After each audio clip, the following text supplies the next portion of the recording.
After graduating from the Demon King Academy, he followed every rule perfectly and still got killed by heroes. Because Demon Kings in this world are basically raising heroes instead of defeating them. Easy tower floors, predictable traps, everything exists just to help heroes grow stronger. But after regressing to the past, he decides to abandon the standard Demon King guide completely. Now he's recruiting dangerous subordinates, manipulating heroes, and making sure nobody reaches the top of his tower alive. What happens when a Demon King finally stops playing fair? When reality catches up with you and you can't understand it, it always leads to denial. So Berger Deus realized this reality. The black flames he was so proud of couldn't destroy the heroes. Why does the sword god from the hero's side pierce his chest and heart? He doesn't understand it. He was always a cut above the rest. Entered the Demon King's military academy, became its top student, and graduated with honors. The Demon King standards are a theory established by the first Demon King, who founded the Demon Kingdom. He read it from beginning to end more often than anyone else and followed every point. Based on what was written in the standard, he built a tower and kidnapped the princess. He also developed the heroes who came to rescue her. Their anger and sorrow were the best possible meal for him, the Demon King. Killing them prematurely would have caused trouble. He showed mercy by allowing them to grow up, so he could then eat them. The stronger the hero, the tastier he is. He followed the standards of a Demon King better than anyone else. Conquering this world was only a matter of time. He absorbed the sorrow and rage of the heroes and many ordinary citizens, becoming the strongest Demon King. But why was he the one who ultimately fell? He looked up at the hero and asked how this happened.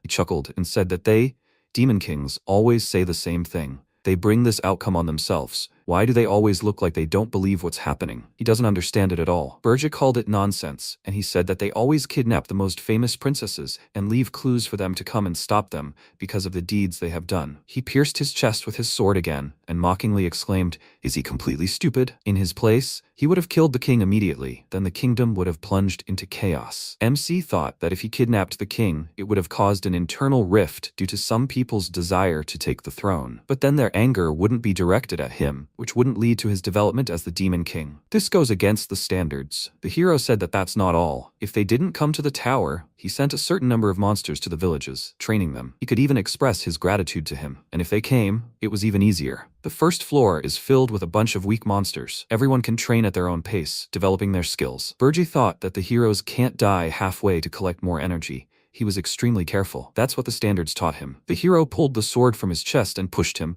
causing him to open his mouth in a silent scream and then fall. The hero said that when the tower became boring, all they had to do was kill the Demon King. Then a new king appears at the tower, and an ideal training ground for heroes. He turned to the other heroes and asked, "He's right, right?" They agreed with him and shouted joyfully, thanking the Demon King. They all became stronger. He is the best Demon King, even though he is like a godfather to them. This tower was pretty good. They are grateful to him for all his efforts. Thanks for the training ground. MC thought in shock. Godfather? His tower was just a training ground for them? The swordsman raised his sword over his head and said that he was still quite strong. Many heroes died this time, but it was okay. Thanks to this, he became famous. He swung his sword, saying goodbye to the Demon King, and he gritted his teeth in rage and thought, how dare a hero do this to him? How ridiculous to humiliate him like that. What are the standards of a Demon King then? He can't disappear like this. He gathered his last strength and began to rise. He shouted that he was the Demon King, and then his head flew off his shoulders. He saw the smiling heroes who were chatting casually among themselves, the ceiling of their tower, and then the heroes' feet. He said that those who looked down on him would pay. He looked at his body. It began to glow, and the hero told the others not to touch his head. He would take the horns for himself. And then he noticed sparks coming from the Demon King's wound. Berger said that even if he had to give up his last strength, everyone would pay. The hero chuckled nervously. The light grew brighter with each passing second, and he turned to the others, ordering everyone to run. After that, the Demon King's energy gushed out with incredible power, burning everything in the area. MC finally realized that the standards were wrong. If he had only known that because of them, heroes despised Demon Kings, he would not have followed them. If he were given another chance, he would send the standards to hell and feed them to the orcs. His own power consumed him, burned him, and blew up the top floor of the tower. The darkness fell, the Demon King died, but suddenly he heard the professor's voice calling his name. His eyes immediately widened and he was stunned, as he had no idea what was happening. Somehow, he was alive. The professor called him again and told him to come forward and quickly, and he approached him, confused. After that, he looked around. This place was very familiar to him, which made him even more surprised. The director called out to him with concern and asked why such a brilliant mind was acting like this on graduation day. He pinned a red badge to his chest, an item given to everyone who graduates from the Demon King Military Academy, the symbol of the Demon King. Finally, Berger realized he was at his graduation ceremony, which had taken place 15 years ago. All the graduates came out on stage, and he thought that he didn't know why he had gone back in time, but this was his chance. The demon said that the graduates, who would soon become Demon Kings, would now take the oath. Since MC graduated with honors, he asked him to recite the oath as a representative of his lineage. The Demon King's standard with all the rules appeared in front of Burge. First, Demon Kings must build a tower in their destined world. Second, Demon Kings must kidnap a prince or princess. Third, Demon Kings must become villains and cause disasters. They must also leave evidence that they did so. Fourth, Demon Kings must develop heroes and absorb as much energy as possible. Fifth, Demon Kings must spread weak monsters and demonic beasts on the lower floors of the tower and systematically develop heroes so that they reach the top. MC looked at the thing that would destroy him. He had seen the Demon King's standards so many times that he remembered every word. He did his best to follow these rules, but this trash became a mockery of heroes and led to his death. He looked at the demons who were excitedly awaiting his words and wondered if they wanted him to recite it, to swear to follow it again in front of everyone until the end of his days. He clenched his teeth in rage, and the demon awkwardly called out to him, asking him to recite the Demon King's standard. This only angered him more. He declared that he refused to recite it, and everyone stared at him in confusion. He shouted that he could not swear to obey something so stupid. Following these standards was stupid and pathetic. The Demon King's standard was trash. His words echoed throughout the hall. Dean, who was so proud of his future lord, almost burst his glasses from shock, and the director and the rest of the faculty were speechless. The entire academy was stunned by his statement. At that moment, the top graduate of the Demon King Military Academy became first from the bottom. After that, he was immediately sent to trial. Archduke Alkin Blamif slammed his fist on the table in rage and shouted that he could have been executed on the spot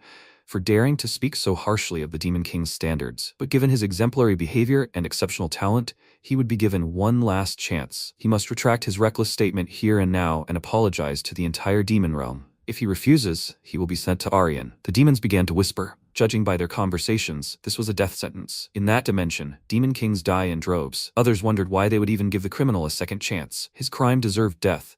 How dare he call the Demon King's standards trash? An apology alone would not be enough. The Archduke said that he knew full well what Arian was like. It was the worst dimension, where many Demon Kings had already fallen. But Berger was not going back on his word. He firmly declared that he would go there. There, he will prove that the standards of a Demon King are trash. The Archduke shouted that he is truly hopeless and pronounced his sentence. He is sent to Arian immediately. He will not receive any privileges usually given to the best Demon Kings, and he will not be given a single demon as an escort. Until the capture is complete, he is forbidden from returning to the demon realm. He was absorbed into the magic circle and spat out into the sky of Arian. As MC fell, he thought that this was to be expected after the commotion he caused, and yet he was sent here again. Arian, the world where the heroes who killed him live. Even before going back in time, he personally chose Arian. He thought that the strongest like himself should conquer a world of the highest difficulty. This arrogance cost him his life. Too many here take advantage of the weaknesses in standards. He broke the shackles, spread his wings, and landed like a bright comet on the summit of Mount Erzest on the northern continent. He firmly decided that all this would not happen again. This time, he would be the one to exploit the weaknesses in a hero's standards. Gordon Dirick, the top graduate of Demon Academy. On the day of graduation, he was filled with joy and anticipation. While the Demon King Academy trains Demon Kings, the Demon Academy trains those who will serve them. According to the regulations of the demon realm,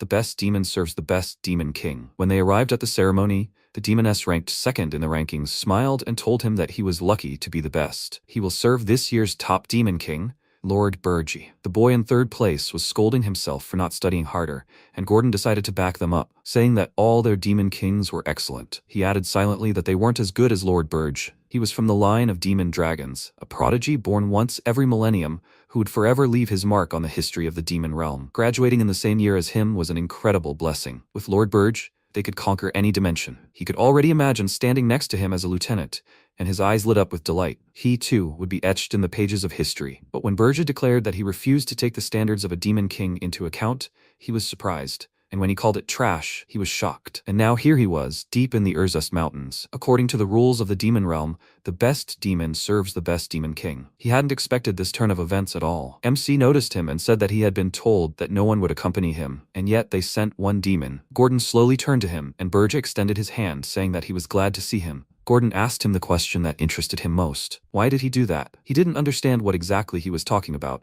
and he grabbed his head, shouting that he was talking about the standards of the Demon King. How could he say such a thing in front of everyone?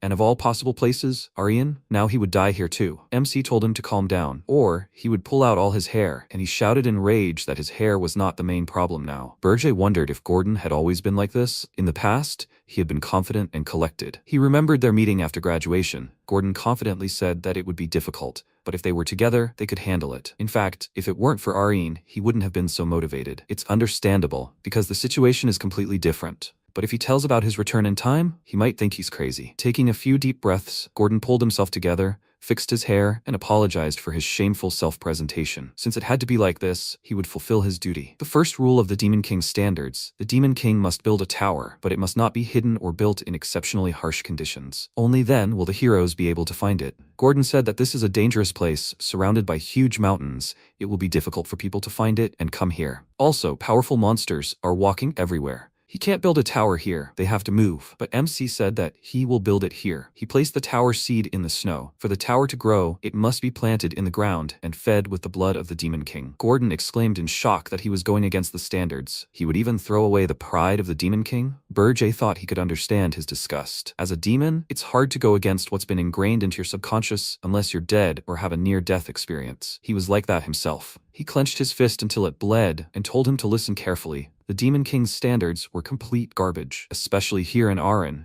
As soon as the seed was saturated with blood, a roar was heard. It glowed, leaped forward, and made a mark on the future tower. MC said it was garbage because Arin was teeming with heroes, and there were too many of them. The mark turned into a magic circle. The tower identified Berger and then began to grow. Watching this, MC said that because of the number of heroes, Demon Kings keep dying here. After destroying countless towers, people realized it operated by certain rules, so heroes used the Demon King's standards against them. Here, that set of rules no longer applies. So much so that it could be renamed Hero Standards. Gordon had no idea what he was talking about and, glancing at the finished tower, thought that he had ultimately summoned it here. Berger first invited him inside. The first floor was completely empty and enormous. Gordon looked around and thought that a typical tower would have an intricate structure or floors filled with monsters, but there was nothing of the sort here. A tower without any frills, fit for a Demon King deprived of his privileges. They climbed to the 5th floor, the throne room. Gordon noted that every floor was completely empty. He had already built the tower, so there was no way to change anything. It was worth following at least the second rule of the standard. The Demon King must kidnap a prince or princess, preferably the one closest to the throne. This will bring in more demonic energy. He turned to Berger and said that he wanted to give him advice. The kingdom closest to the Urzest Mountains is called Corzin. He asked him to kidnap their princess, who is the closest heir to the throne. Let him absorb the kingdom's rage and their sadness to become stronger as quickly as possible. He knows he'll most likely refuse, but it has to be done. But to his surprise, he agreed and said he already had a princess in mind. Gordon got excited and offered to help him, but he said he would guard the tower. The Demon King's residence shouldn't be left unguarded. Gordon was very happy and thought that he was the best Demon King after all. Maybe he was just overwhelmed by the graduation. He can still be saved. Now everything will begin. MC climbed out the window and Gordon asked who he wanted to kidnap,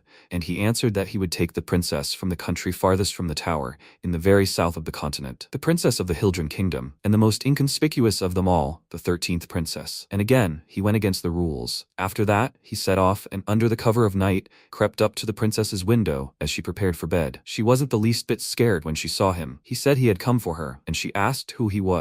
He told her he was the Demon King who had come to kidnap her, which made her chuckle and ask if he was sure he could handle her. He thought it was such a strange question. Were Demon Kings some kind of joke to her? He told her that of course he could handle her, and she held out her arms to him, allowing him to take her. He was surprised and noticed that for some reason she was strangely calm. Was she up to something? She told him that she had always assumed something like this could happen to her because of her status as a princess, and he said that if she hoped that such an approach would lower his guard, he advised her not to count on it. He was also in a dire situation, so he wouldn't let himself be deceived. She said with a smile that she really wasn't up to anything. It was impossible to set a trap without knowing in advance that the Demon King would come for her today. He thought she was right, but he had this feeling of discomfort for some reason. She got out of bed and extended her hand to him, suggesting that they go on their way. Very soon they were already in the mountains.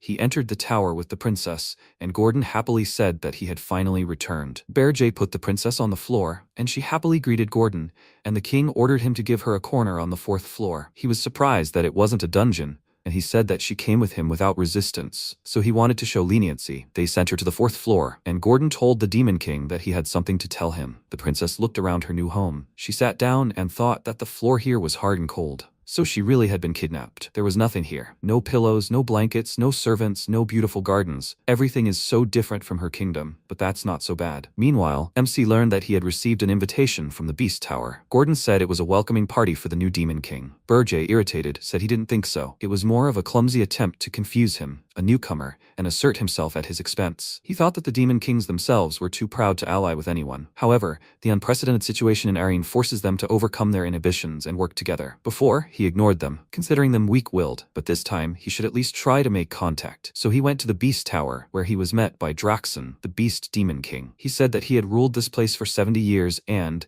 measuring him with his eyes, asked if he was the new Demon King. He had heard that he was going against the traditional path, but he seemed somehow unimpressive. MC asked if he was looking for a fight. He thought so. There was no point in wasting his time on this. He should better mind his own business. Draxon laughed and said that he knew nothing. Archduke Alkane told him to keep an eye on him once he got here. Berja asked, was he talking about that noisy old vampire? Apparently throwing him into Aryan wasn't enough for him. Draxon was furious that he dared to speak of him like that. Apparently, he had plenty of courage. He threw a piece of meat he was chewing at his feet and told him to lick it.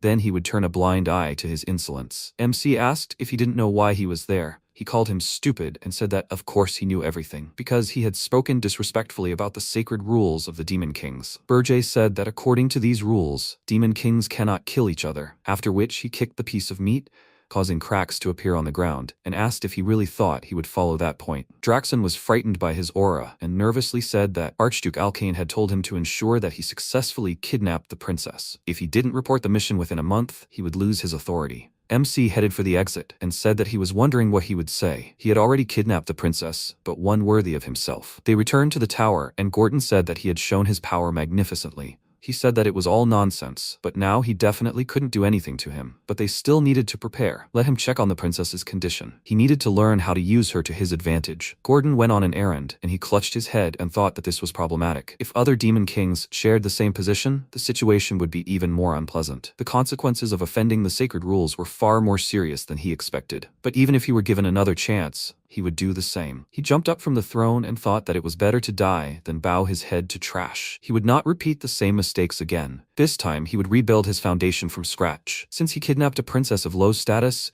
he would gain at most a couple of hundred demonic energy points. But when he checked his status, he was very surprised. It wasn't a couple hundred points, but 13,000. He became nervous and wondered where so much came from. He received a video message from the Beast Tower. Draxon said with a smile that he was sending him his congratulations. Even if their first meeting hadn't gone well, he should at least acknowledge his achievements as a senior. After all, achieving success in Aryan can't be called a cakewalk. He was truly impressed. Was the insult to standards just a cover? Berge's face turned pale. Something obviously went wrong. Gordon ran into the throne room and told him that they had a problem on the 4th floor, and he immediately went there and was amazed by what he saw there. The 4th floor of a tower had turned into a blooming valley, which was still in the process of naturalization. The princess, embracing the spirits of the 4 elements, greeted him with a smile, and he thought in shock. Did she create her own ecosystem in the tower? Only someone who has mastered the 4 elements is capable of this. Only one being on the continent is capable of this. He said that he was definitely going after the 13th princess, but apparently it wasn't her. She said that she thought so. He confused her with Elena. His face turned frightened when a guess occurred to him, and she said that her name was Ernien Hildrun.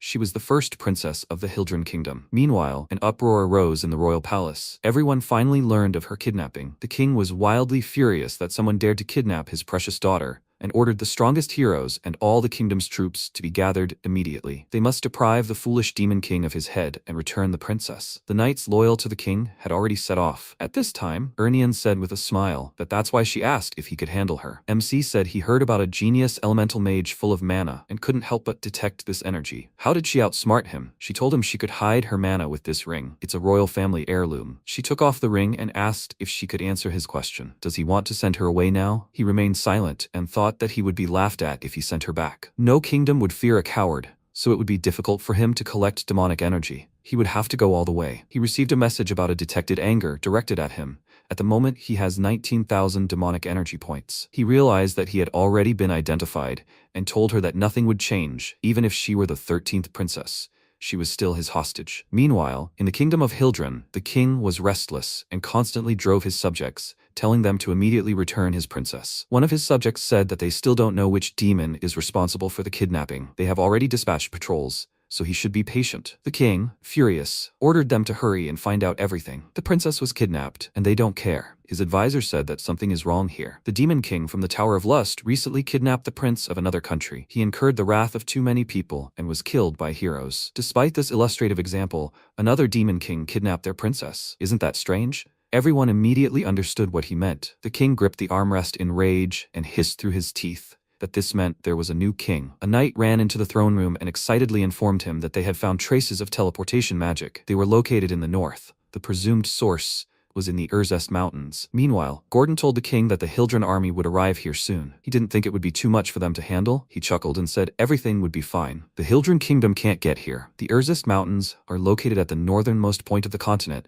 while the Hildren kingdom is located at the southernmost point. It's impossible for every country on the way to allow a foreign army to pass through their territory. No sane state would agree to such a thing, so they would have to hire a hero from the guild. At this time, the king, seeing how far apart they were, said they had no choice but to contact the Heroes Guild. The Heroes Guild was located in a tower near the mountains, and soon an announcement about the kidnapped princess appeared there. But upon learning that the destination was Urzest, everyone immediately abandoned the quest. There were tons of terrible monsters there, so they were afraid to go there. Berger said that no one in the Heroes Guild would agree to such a thing, since they only cared about money. They wouldn't want to fall into such a dangerous place. That's why he built his base here. Gordon thought, surprised, that he had foreseen this too. He doesn't follow the rules at all, but he seems quite knowledgeable about the world of Aryan, as if he'd been here before. Time passed, and after learning that not a single hero would accept the order, the king became furious and shouted, "Who even called them heroes?" He warily clutched his head and MC went about his business, thinking that since Aryan has so many heroes, they're more concerned with their own profit and therefore very picky about choosing tasks. Therefore, it will take time to form a suitable group, as we'll get in here. In any case, there won't be enough energy to fight the heroes. He knows this fear all too well. He ordered Gordon to contact Draxon. He plans to sell the demonic energy and exchange it for human money. Gordon agreed, but then realized what he said and exclaimed in shock. What does this mean? That same energy, the coveted currency that allows one to transcend the limits of one's species, unlock the tower's potential, and summon monsters. He wants to exchange it for human money? He said he was sure Draxon would pay a decent sum. He wouldn't be able to stop the heroes with the amount of energy he had,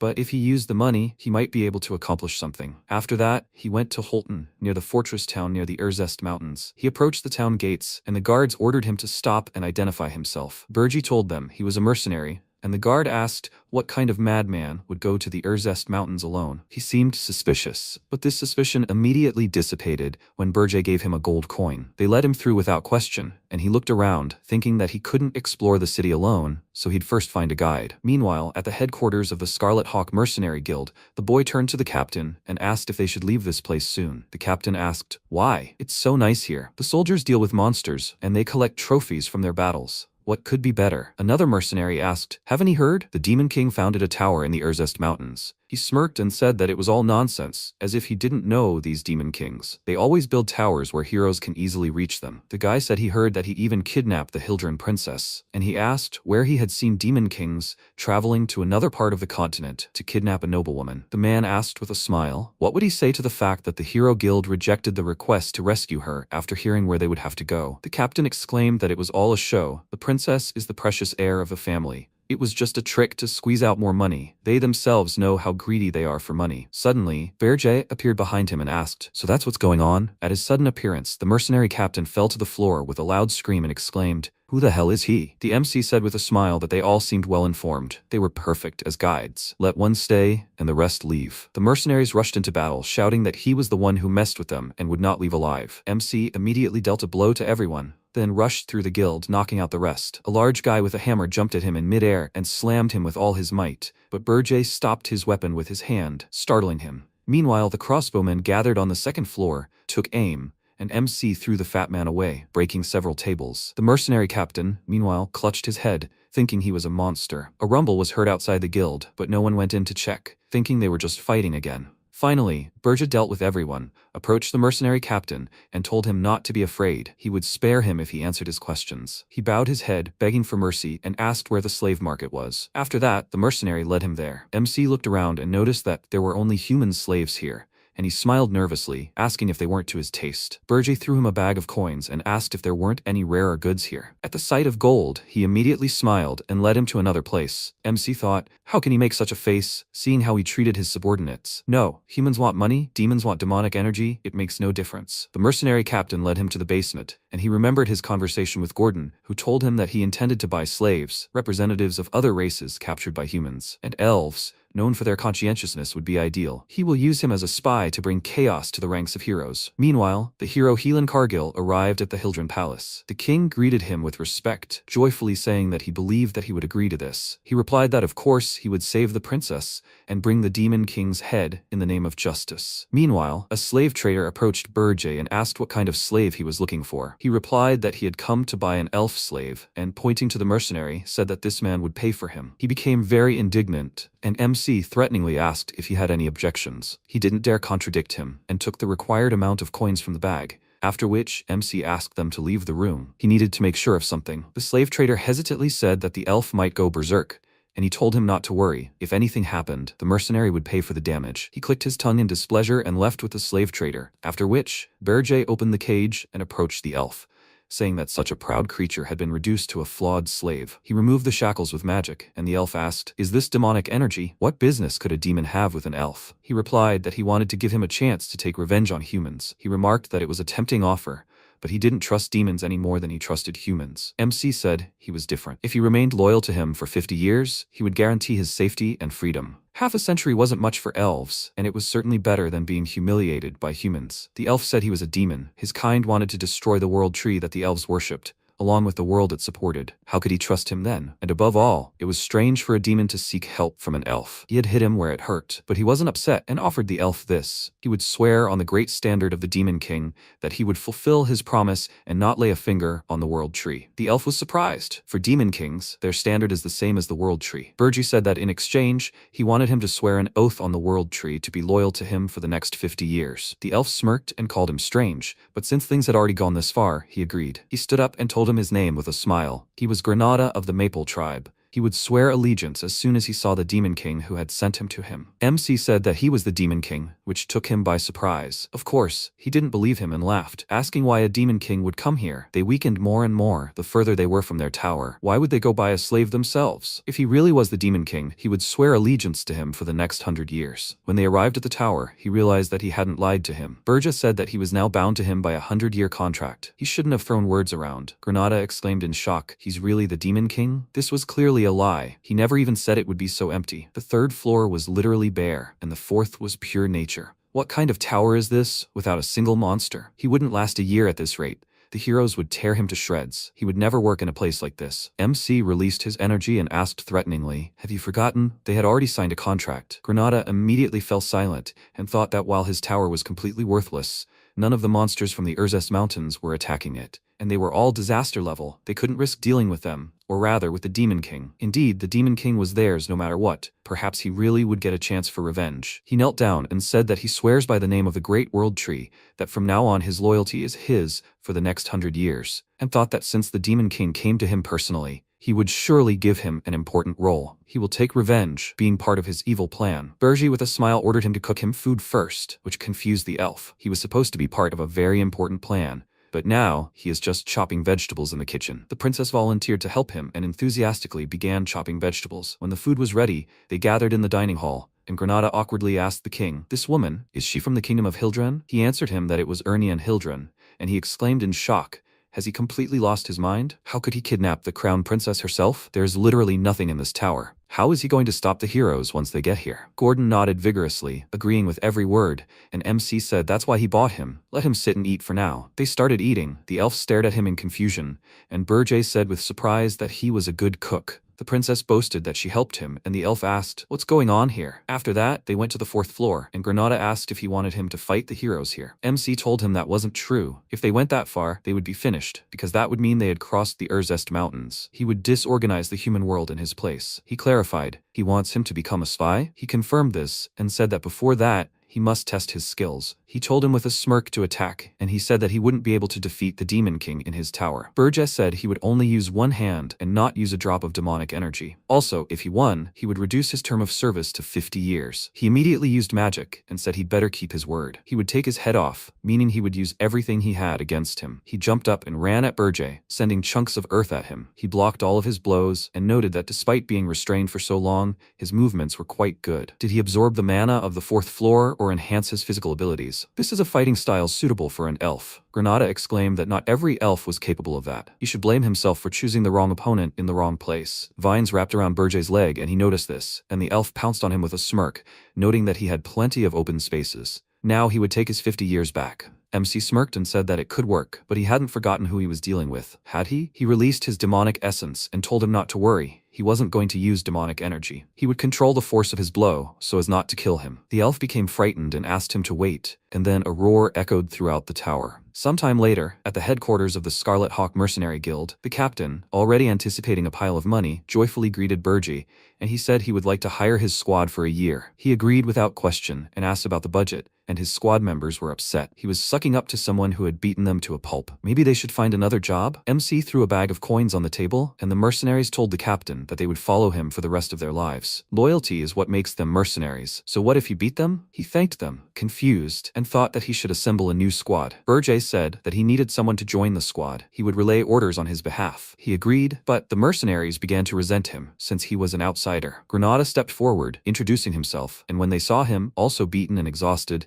they warmed up and accepted him into the squad. After all, he was just like them. MC glanced at them and thought that even though they looked mediocre, they were mercenaries working near Urzest. There are no other heroes as hardened as him anywhere, not to mention easy to handle. The only hero who can answer King Hildren's call this time of year is Helan Cargill, who defeated the Demon King of Lust. He gave them his first task, to investigate Helan Cargill, a hero hired by Hildren. Afterward, Berger returned to the tower and thought that now that they had handed over the hero matter to the elf, it was his turn to become stronger. Demonic energy points can be used to strengthen the tower or the Demon King himself. The only way for him, having sold all his points, to become stronger is to find a spiritual flower. This is a mana crystal that grows after absorbing natural mana and grants a huge boost in strength after use. In the Urzest Mountains, where harsh mana storms rage and powerful monsters dwell, nature is virtually untouched by humanity. As a result, the spiritual flowers absorb nature's mana over many years, thus making their energy even purer. A spiritual flower found here will be a true treasure. Of course, for demons, this is not as effective as accumulating demonic energy, but it is better than nothing. He told Gordon that he would go in search of the spiritual flower, and he warned him that it was risky to set out without preparation. It would be like looking for a needle in the desert. Monsters are no different from beasts. They will attack him at any opportunity. MC said that he could easily deal with them, but finding the spiritual flower would be truly difficult, and he agreed with him on that point. Gordon said that an excellent mana detector was needed. There was a knock at the door, and Ernian poked her head into the throne room and asked the king if he was busy. Then an idea occurred to them both. She would be perfect as a mana detector. It was time to set off. They left the tower, and Ernian happily said that she was so excited she was really bored. He would keep his promise, right? He would let her decorate the 4th floor to her liking? He confirmed this, but only if she could find a spiritual flower. He thought she had already done it. How far did the princess want to go? Although the very fact of her wanting to somehow transform the Demon King's tower sounded crazy, she smiled. She never thought she would leave the tower. Everything had worked out quite well. Berger took her in his arms and spread his wings, telling her to hold on tight, and she nervously asked him to wait. She wasn't ready. Immediately after that, he flapped his wings, sharply rising into the sky, and she screamed. She closed her eyes in fear, but when she opened them, she saw an incredibly beautiful sight. She looked at the mountains and thought that she hadn't noticed before because it was dark on the day of the abduction, but the world was so vast. Every day repeated itself. Magical training, learning the laws of government, training, learning, and then starting over again. She thought that this would be her life until she died. She smiled and asked the Demon King if he knew that she was the only person who had just flown over the Urzest Mountains. He answered that he didn't care, and hurried to remind the princess of her task. But she didn't let him finish and told him to call her by her first name. They would be together for a long time, so wouldn't it be better to switch to first names? He thought that he had allowed her to relax too much and said that she seemed to be forgetting herself. She wanted to move to the underground dungeon. She asked him for forgiveness, and he ordered her to use her spirits to find the spiritual flower. She sent them out to search, asking them to return safe and sound, and MC thought it would probably take some time, but they would definitely find the flower faster than him and Gordon. Literally a few seconds later, the spirits returned and Ernian said they had found it. The flower was guarded by a huge group of monsters, and Berger noticed that they were slightly ahead of them. He descended to them and majestically said that the monsters were the descendants of demons who had left the demon realm. If they still had a piece of pride left, let them obey the Demon King's order. Not touch the spiritual flower, and just leave this place. The orcs did not listen to the demon's words and were hostile, which made MC laugh irritably and say that Gordon was right. Expecting intelligence from beasts was very stupid. It was better to just burn them. He prepared demonic flame for an attack, and the orcs rushed towards him, shouting that they would protect their own. and they would kill and devour him. Berja unleashed a stream of demonic flame, incinerating the orcs in an instant. Those untouched decided to attack the weakest, the princess. MC didn't even glance in their direction, incinerating them with a wave of his hand and continuing to melt them along with the other monsters. Ernian was surprised to think that Pol's orcs could defeat even an ogre if they worked together, but they couldn't even get close to them. So this is the Demon King's power? Berje crossed his arms and swung them outward, causing fire dragons to swirl across the battlefield, slaughtering the orcs. By the time darkness fell, they had finished with everyone. Ernian glanced at the flower and delightedly noted how pure its mana was. It was a hyacinth, a spiritual flower with the attributes of water and ice. MC told her not to take it, which upset her, and he said that if she found another one, she could have it for herself. She was very happy, and he thought that people could only perk up if they were given a reward. Unfortunately, they were never able to find another spiritual flower, despite Ernian trying to exhaust herself. They returned to the tower, and he thought with a smile that he initially thought kidnapping this princess was a mistake, but she could prove useful. Gordon distracted him from his thoughts, informing him that he had just received a message from Granada. The hero Helan Cargill, along with 32 other heroes, left the capital of the Hildran kingdom and set out on a journey, but not directly to the Urzest mountains. They intend to follow the standard path of heroes, namely forming a team and growing in strength by fulfilling the requests of villagers. Along the way, they will become stronger. He has prepared several plans for their journey and asks that they read them carefully. He smiled, proud of his work. But Berge rejected all his offers and said that this time they would not send any monsters or hinder their path in any way. Half measures would only harden the heroes, and he should convey the following to Granada. Let him join the procession of heroes along with the mercenaries, assist them, and gain their trust. Gordon said that he should have expected this. He had gone against the norm this time too, but they wouldn't be able to stop the heroes with the current tower, would they? He smiled and told him not to worry. He would definitely fortify the tower with the help of the dwarves. Gordon became very indignant and shouted that a human and a high elf weren't enough. He wanted to drag a dwarf here too. If anyone saw this hodgepodge of races in the tower, they would be laughed at. MC threatened him with his power, and he immediately fell silent. And he said that he never said they would stop them with the efforts of the dwarves. More precisely, they'll need magical devices as well. Let him think about it for a second.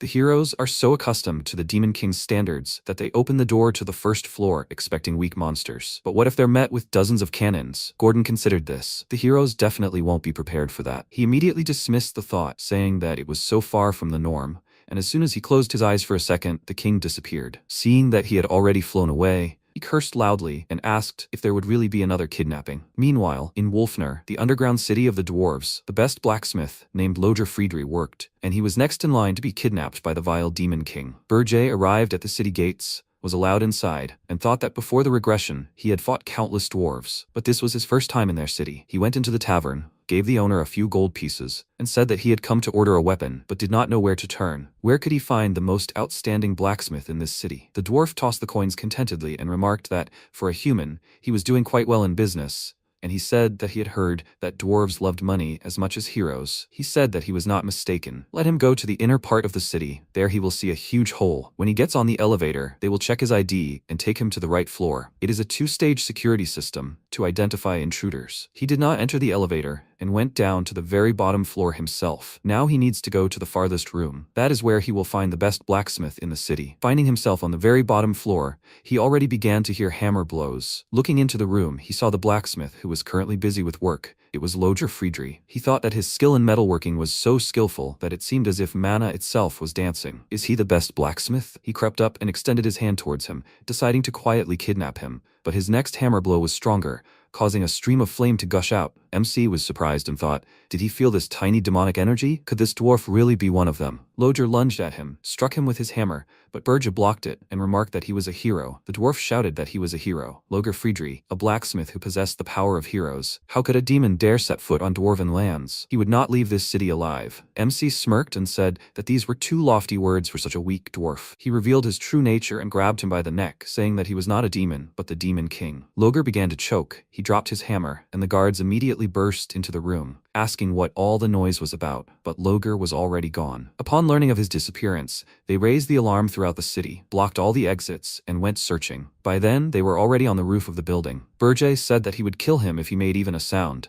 and he asked what the Demon King was doing here. Did he really come for their princess? He told him that he was not interested in her, and he exclaimed that he was lying. MC said that he heard that dwarven blacksmiths dig excellent underground passages for emergency situations, Let him lead him to them. Lojer nervously clenched his teeth and thought that this demon king, he must have come here because of the princess. Until now, he led a quiet life because he was afraid to fight the demon king. Why did this happen to him? He is a hero, but very weak. Burgess said with a smirk that it seemed he did not intend to talk. What if he kidnaps the princess and lets him go? The selfish hero sold the princess to save himself. If such a rumor spread, how would he appear in the eyes of the other dwarves? Lojer exclaimed that he could not stand it. He started calling him a vile and evil brat, and thought that everyone already knew that he was actually very weak. If such a rumor spread, they would definitely believe it, and he would be tortured for the rest of his days. MC asked, so what? Would he sacrifice the princess or go with him voluntarily? Let him choose. Lojer thought that of course he would sacrifice the princess, but he didn't want to be tortured. Burgess said that if he helped him, he would guarantee his safety. He swears by the Demon King's standard. Lojer was surprised. The Demon King's standard is practically a shrine that all Demon Kings worship. He would never break the oath he made on this. He closed his eyes. This decision was difficult for him, but he still managed to make a choice. He smiled and told the Demon King that he would lead him to the underground passage, and he asked what was wrong with his face. It irritates him. Meanwhile, the guards crowded into Lojer's workshop. The Princess Louise Werft looked sadly at the bare blade and asked where Lojer had gone without making her weapon. The dwarf said they thought he had been kidnapped, and she furiously ordered him to shut up. He was a hero too. Where had anyone ever seen a hero kidnapped? The guard said he was a hero, but also a blacksmith, which was why he was so good in battle. Louise waved her hand and ordered them to find this kidnapper and bring him to her immediately. They rushed to carry out her order, and she, with an evil grin, threatened them that if they didn't find him, she would rip their heads off. Meanwhile, they were walking through a secret passage. All this time, the dwarf's butt was shaking right in MC's face, which angered him greatly. He was already losing patience and threatened him with his fire, asking how much longer he had to look at this abomination. He said excitedly that the passage was too narrow, but they were almost there, so he should be patient for a while. He ordered him to move faster, and finally they emerged from the secret passage outside the city. The dwarf said with a smirk that his work was done. He showed him the underground passage, and from then on he was on his own. He threateningly asked what nonsense he was talking about. The dwarf was very scared and exclaimed that he had sworn an oath on the Demon King's standard, and said that he would guarantee his safety if he helped him. He told him that he didn't care about that trash, and he thought in shock, what kind of Demon King was he? Burgess approached him threateningly and asked what he should do with him. He backed away from him in fear, thinking that he should have simply sacrificed the princess, after which he began to bow to him and said that he was very useful. He had no equal in metallurgy. He could forge any weapon he desired. MC asked thoughtfully, is the hero willing to work for him, the Demon King? Lojer laughed nervously and exclaimed that he couldn't doubt him. Let him use him as he saw fit. He could even be a spy. Survival was paramount to him. Burgess said that if he was willing to swear allegiance to him, he would show him mercy. Lojer bowed to him, thanking him for this mercy, and began to praise him. After that, he thought he was a foolish demon. Did he really think he would obey him and become his spy? Of course not. As soon as he got out of here, he would be finished. He would gather a pursuit party, and he would regret letting him go for the rest of his life. Without understanding how, he woke up in the tower, completely shocked by what was happening around him. Gordon clutched his head and asked the king, did he really bring the dwarf? He was a hero, after all. He asked him to calm down, and Granada contacted them, saying that he had a report. Seeing the reinforcements in the tower, he asked in confusion, did he bring a dwarf? MC said that he would report everything to him later. And while Gordon was clutching his head from the whole situation, Ernian approached the dwarf and asked, did he come to save her? Although, that's probably not true. The dwarf was in a daze. He was trying to understand what was happening and turned to the Demon King, asking why he was here. He said that he would let him go. He answered him that he hadn't said such a thing, and he reminded him that he had clearly said that he would show mercy. Burgess confirmed this. He was alive, and he asked how he got here then. He answered him that he knocked him out and brought him here. This is a completely obvious move, considering that he didn't know what to expect from him. After his words, the dwarf laughed, his laughter turning hysterical from the realization of the whole situation. MC asked if he was so happy to become his subordinate. He replied with tears in his eyes and a wide smile that of course he was, very happy indeed. Burgess praised him for his excellent attitude and gave him his first task, to set up a large number of cannons on the first floor to destroy the heroes. Time passed. Erzest, the base of preparation for the heroes' campaign. Granada went out to the balcony to quietly contact the king and informed him that a rumor was circulating among those preparing for the campaign. They say the new Demon King wields black flames, so the heroes are stocking up on fireproof equipment. They whisper that the Demon King doesn't send demonic beasts because he's scared. MC said it seemed they were determined to kill him, but they won't gain anything from the hero's path. Neither military glory nor wealth. Eventually, they will lose interest and stop developing. It's only a matter of time, so there's no problem. let him continue observing. Granada replied that he understood everything and thought he was weakening the heroes by not sicking monsters on them. The Demon King is an excellent judge of human nature. Were there ever kings like him before? He was glad he wasn't his enemy. Meanwhile, Burje summoned Logar and said there was one condition. He couldn't use mana stones. He doesn't care how exactly he remodels the first floor, as long as he follows this rule. Logar objected, saying that a trap without mana stones wouldn't work on heroes, and he said he knew this, and so he needed to figure out how to make it work. Heroes are beloved by this dimension, and they are perfectly sensitive to any energy. If you set traps with mana stones, they will detect them even before they are activated. Lodger objected, and he said threateningly that he was sure he had brought the best blacksmith, but it seemed he was mistaken. Apparently, he would have to find someone else. He excitedly exclaimed that there actually was a way, and he said that this was where he should have started. Lodger excitedly told him that he once invented an artifact that hides traces of mana. It takes 3 years to create, but he just happened to have one in the workshop. MC asked threateningly, "Is this how he's trying to escape?" He told him that he was serious, and the king said that he would believe him. He put a steel collar around his neck and said that it was an artifact capable of separating his head from his body, which could be activated with a snap of his fingers. The dwarf was very scared, and Burja put a mask on his face,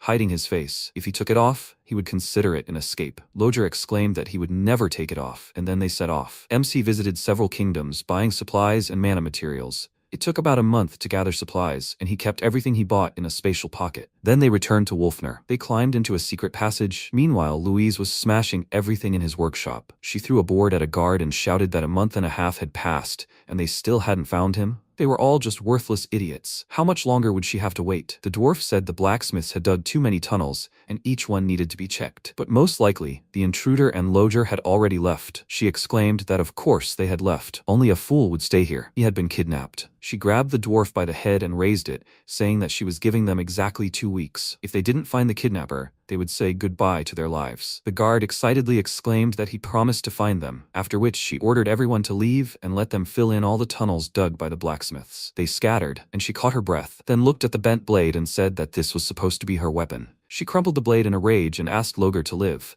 He had no right to die until he finished her weapon. The hatch behind her creaked open, and she immediately turned around to see a dwarf. Loger's face was hidden by the mask. She said it was one of his secret tunnels, and only he knew about it. Could it really be him, Loger? He smiled nervously, not knowing what to say. And she, clenching her fists, laughed and said that he had returned after all. So he hid because he didn't want to finish her weapon? That's the whole point, right?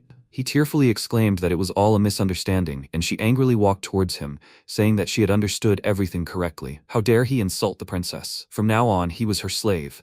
He would forge her weapons for the rest of his days. He climbed back into the tunnel, and she opened the hatch completely and threatened him with her fist, saying that first she would punish him for escaping. He tearfully begged her for mercy, and suddenly energy shot out of the hatch, throwing the princess aside. She landed and exclaimed, "Who the hell is he?" Burji came out of the tunnel and told Loger to take the necessary equipment, and Louise repeated in a rage, "Who is he? Why is he helping this pathetic dwarf?" He answered her that he was the master of this poor blacksmith whom she oppressed, and she pounced on him, screaming that this was nonsense. He was her slave and would make weapons for her forever. Who was he to take it? She dealt him several blows, which he parried, and at one point he changed his stance and kicked her in the face. She grabbed his leg and spat. He didn't expect her to withstand his blow. Taking advantage of his confusion, she threw him against the wall and ran to Loger, screaming that it was his turn. But MC quickly recovered from the blow and grabbed her by the head, after which they quickly began moving around the workshop, trying to strike each other. Louise Werft, the second princess of the Dwarven Kingdom. She may be a hero, but she has strength. Before his regression, she was among the top strongest, and was much stronger then than she is now. He could finish her off before she reached that level of power, but to do so, he would have to unleash all his demonic energy, and he is now weaker than in his past life. The soldiers could catch him, and considering that he used his power,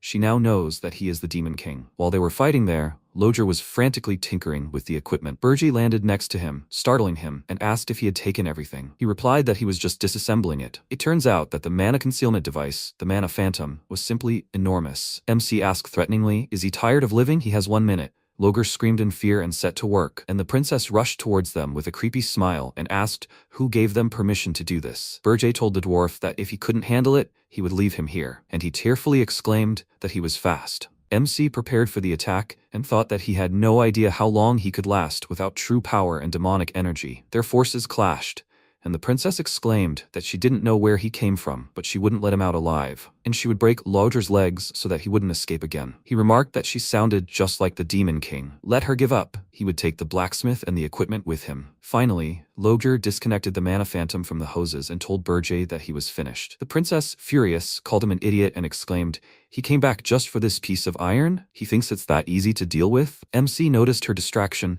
and took advantage of it to throw her away. She flew into the wall at full speed, and a loud crash was heard, while Berger opened a spatial pocket and ordered Lodger to step aside. Louise then rushed back and shouted that this attack was useless against her, but they were already nowhere to be found. Dwarves ran into the workshop asking what had happened, and she called them idiots. They would have come running even after her death. Lodger had fled. They should immediately follow him into the tunnel. At that moment, an explosion came from the passage, and she, with a sad and innocent expression, asked, "Did he collapse the passage? Was he really that reluctant to finish her weapon?" She hissed through her teeth that everything was shaping up so interestingly and exclaimed that she would personally find him, even if she had to dig up the entire continent. She would make him rue this day. After a while, they successfully arrived at the tower and placed the machine on the first floor. Gordon asked, "What the hell is that?" He had just cleaned up. The princess remarked that the machine was huge, and MC told them it was a magical tool needed to stop the heroes. Lodger informed him that the Mana Phantom's installation was complete, and he ordered him to activate it, after which he said with displeasure that after all the hassle with delivery, he hoped it would be worth it. He laughed nervously and told him that it was definitely worth it. He activated the magical machine, and mana gushed out, raising a wind, after which the tower system informed the king that the Mana Phantom had been recognized. Synchronization with the tower requires 10,000 points. Does he wish to synchronize? He was surprised, as he didn't know about such a function, and gave his consent to synchronize. The system informed him that he had 1,000 points remaining. The Mana Phantom recognizes the Demon King as its master. The Mana Phantom's power source was completely converted from mana to demonic energy. He was surprised and turned to Lodger to find out what was going on, and he exclaimed with delight that it wasn't his doing. He couldn't even imagine that merging with the tower was possible, and the power source changed from mana to demonic energy. This is a discovery of the century. Berger wondered if even the creator didn't know about this. He headed to the exit of the tower and asked the princess to use a spell. She clarified that she could use any spell. He confirmed this, and she joyfully raised her hands, using magic, and Gordon exclaimed in horror that he had just left. He grabbed his head and asked her to stop this atrocity, and MC left the tower and thought that usually the use of a spell of such a scale inside the tower should be noticeable even from the outside. But when he was outside and looked into the tower, to his surprise, he felt nothing and saw nothing, as if there was a veil there. In fact, he didn't even feel a single presence. Is this the power of the tower, synchronized with the Mana Phantom? He decided to test what would happen if he controlled the tower in this state, and as soon as he used demonic energy, the tower disappeared before his eyes. He used the energy again, returning the tower, and thought, does this mean he can hide the tower at will? True, this takes away demonic energy points. 137 points were taken from him in one go, so using it right now would be difficult. But in the future, such a function would definitely be useful. Returning to the tower, he found Lodger completely excited. He asked him for permission to disassemble both the machine and the tower into parts, that is, simply to study them. He had never heard or seen anything like it in all of history. Let him study this historic discovery. Berger remarked that he looked like a demon eager for a fight, and said that if his trap destroyed the heroes on the first floor, he would let him do whatever he wanted. Lodger was very happy and swore to him that he would definitely sweep away those sneaky heroes. Then he ran with a skip to his creation, and MC approached the princess with a proposal. Let her meet the heroes who will go up to the 4th floor. She asked in bewilderment. He wants her to fight the heroes, but she's a princess. He added that she's also a genius spirit caster who doesn't want to return to the royal palace. She remained silent, because he was right, and he thought that perhaps it was unwise to give her such a role. She's an innocent princess who doesn't know how the world works, so betraying her people might be too much for her. But it turned out that it wasn't like that. Right now she was thinking hard about what to fight with. He dismissed that thought and said that she only needed to confuse the heroes. Let her just show them that she's an enemy. If all goes well, he'll give her what she wants again. She said that she'll look for the right moment, but she has one condition. Let him introduce her as the Demon King's subordinate, not as a princess. He raised an eyebrow in confusion and agreed, which made her very happy. After that, she asked how she should fight. Should she use her appearance to seduce them? She's good at that. She winked at him, and he asked her to just do as he said. After that, he returned to the throne room and began to take care of business. The preparations were more or less complete. They would reduce the number of heroes with mass-produced mana cannons on the 1st floor, and finish them off on the 4th, using the princess as bait. And yet, this wasn't enough. In his current state, he wouldn't be able to destroy even half of the heroes, and there were more than 200 of them. Would he really have to become stronger himself in the end? He took out a spirit flower contaminated with demonic energy and thought that such things were especially effective against demons. He needed to collect more, so he and the princess set out to search, which only pleased her. Time passed, they came to the place where Manwha was felt, and Ernion said, disappointed, that there was nothing there either. MC said that this was already the third try. Maybe they were just lucky last time. He called her spirits useless, for which they began to attack him, and an orc approached them, but showed no hostility. Thinking they were about to attack, Burjay used energy and said that he was already tired of them. Suddenly, the orc knelt before him and said that he, Krutu, the chieftain of the Blue Frost tribe, greeted the Demon King and asked him to accept their tribe into the ranks of his kind. The other orcs also bowed to him, asking him for this in chorus, and MC asked the chieftain if he wanted him to accept them as his kind. Krutu said that their ancestors were demons who betrayed the Demon Kingdom. Since they bear this original sin, let him grant them the honor of serving him. Burjay told him to stop, to save such sweet talk for later. After all, he just wanted to become stronger by becoming a kindred spirit of the Demon King. Besides, demonic energy suited him better than spiritual flowers. Krutu said that he truly saw through everything, so there was no point in delaying. He called his subordinate, who handed the Demon King a chest of spiritual flowers. MC said that now it was clear why they couldn't find them. He was well-spoken, prepared, even knew how to negotiate, and was unusually intelligent for a pole orc. Krutu replied that to survive in this harsh land, their tribe had chosen wisdom over strength as companions. Burjay handed the chest to Ernion and asked why he had sought it out to become stronger, because he lacked strength. He nodded, confirming this, and MC smiled, wondering if wisdom was more important than strength. He extended his hand to him and cast a spell, saying that he liked him, but he would only accept him. His body was consumed by black flames, leaving the mark of the king on his skin, and he told him to wander the snowy fields, raise his tribe for him, and await his commands. In the future, he would reward him with something far greater than strength. His tribe would live forever. Krutu grew horns, and overall, he became more impressive. He was now the Demon King's kin, for which he was immensely grateful. He swore that they would be eternally loyal to him, and his tribe cried out in unison. So now the tower is in full battle readiness. Outside the tower is a legion of pole orcs. On the first floor are Loger and 60 mana cannons, and on the fourth floor is Ernion Hildren. Now all the pieces are in place. He is ready to meet the heroes. He will repay them in full for his humiliation in his past life. Soon the heroes were in the snowy lands. Heelan smiled and told Granada that they had finally arrived, the Erzest Mountains in sight. They stopped in Holton to rest before the final push, and a sumptuous feast was held in their honor. Heelan and Granada sat at the same table with the lord of the fortress, and the hero thanked him for this magnificent feast. Heelan smiled and said that he was flattered, and it was a great honor to be on the same page of history with him. He thanked him for his kind words, after which the lord of the fortress suggested that he give a speech. Heelan became embarrassed and began to beg him. After all, this was exactly what everyone was waiting for, and besides, it would raise morale. Heelan could not refuse, and the lord of the fortress joyfully called out to the heroes, saying that Heelan wanted to say a few words. They all looked at him with smiles, and he, awkwardly clearing his throat, addressed his comrades in arms, heroes, nobles, knights, mages, mercenaries, merchants, and everyone else. Their long-awaited campaign had finally reached the finish line. Perhaps the Demon King was cowering in terror, seeing the march of the heroes under the banner of justice, for he had not sent a single monster to meet them. But they would not let their guard down. The preparations were complete. They were completely ready. Tomorrow would come the long-awaited day when they would make this insolent Demon King pay for his arrogance and for kidnapping Princess Ernion from the kingdom of Hildren. Who were they? Who were the true masters of this world? The time had come to remind them of this once again. He raised his glass to justice, and the warriors joined him with a joyful cry. Granada did not share their joy. As the Demon King had predicted, the number of heroes had not increased, but it had not decreased either. Heelan's popularity had allowed the expedition to progress so far. He had managed to enlist the support of the merchant guilds and subdued the mercenaries who were about to desert, forcing them to follow him to the end. The last time he had seen the tower, it had been completely empty. Would it collapse under such an onslaught? Maybe he should attack the heroes from behind right now? He immediately dismissed the thought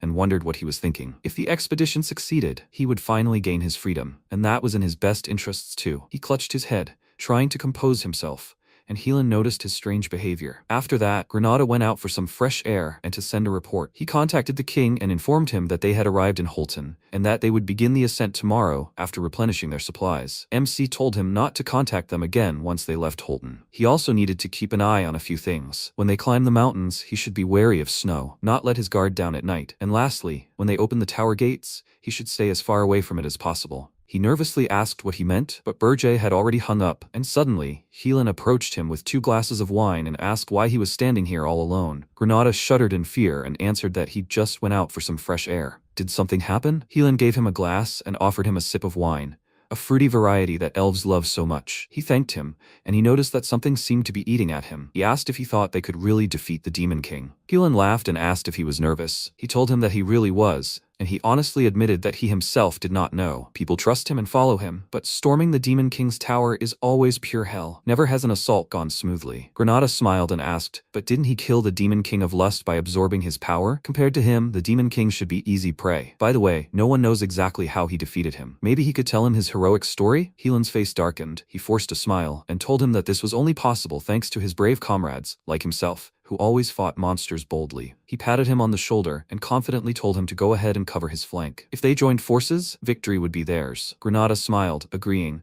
after which Helan led him back to the banquet hall and said that the lord of the fortress was eager to hear the story of his adventures. Granada walked forward, and Helan glanced at his ring with a sinister grin, thinking that he would fight shoulder to shoulder with his brave comrades. The elf must take care of him this time too. Morning came. The army of heroes set out, and the city's inhabitants saw them off with honors. Very soon they were already in the gorge of the Erzest mountains. Their path was easy. One of the warriors said that he was worried that they would have a hard time getting through these mountains, but it seemed like there was nothing special here. His comrade agreed with him.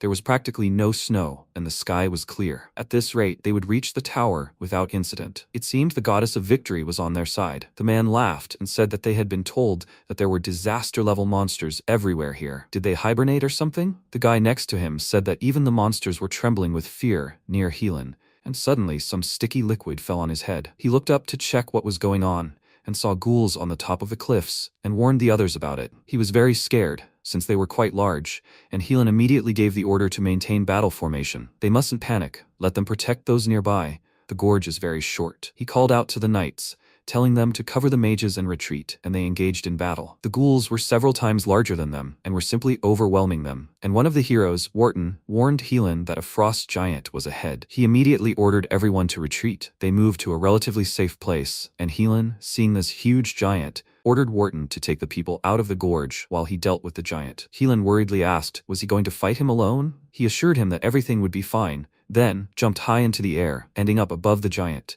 and with a smirk said that he could never match the strength of the Demon King of Lust. The giant extended a hand towards him, but missed and hit the wall, and Helan landed on his forearm. The giant began slamming his hand against the wall, trying to hit the hero, who used his hand to get closer. Gathering his strength, he chose the right moment and delivered several blows with his sword, after which he landed nearby and ordered his army to flee right then and there. The mages remained to cover the knights, and they rushed through the resulting loophole. Meanwhile, the giant lost consciousness, falling to the ground with a crash just as they were running out of the gorge. They stopped to catch their breath, and one of the warriors said that there were dozens of ghouls here and a frost giant taller than the cliffs themselves. This is simply madness. Humans do not belong here. His comrade said that even the previous tower wasn't this scary, and another guy noted that despite this, the casualties were surprisingly few. If Helan weren't here, things would have been much worse. They say he killed the Demon King of Lust and absorbed his power. Could his powers really be comparable to the Demon King's? The warrior asked. Since he had already defeated the Demon King, shouldn't he have become even stronger? They agreed with him. If they trusted this hero, they would have nothing to worry about. After listening to their conversation, Granada thought that Helan really could crush this Demon King. They continued on their way, but orcs were waiting for them above. Wharton noted that they had no time to rest, and Helan said he sensed demonic energy,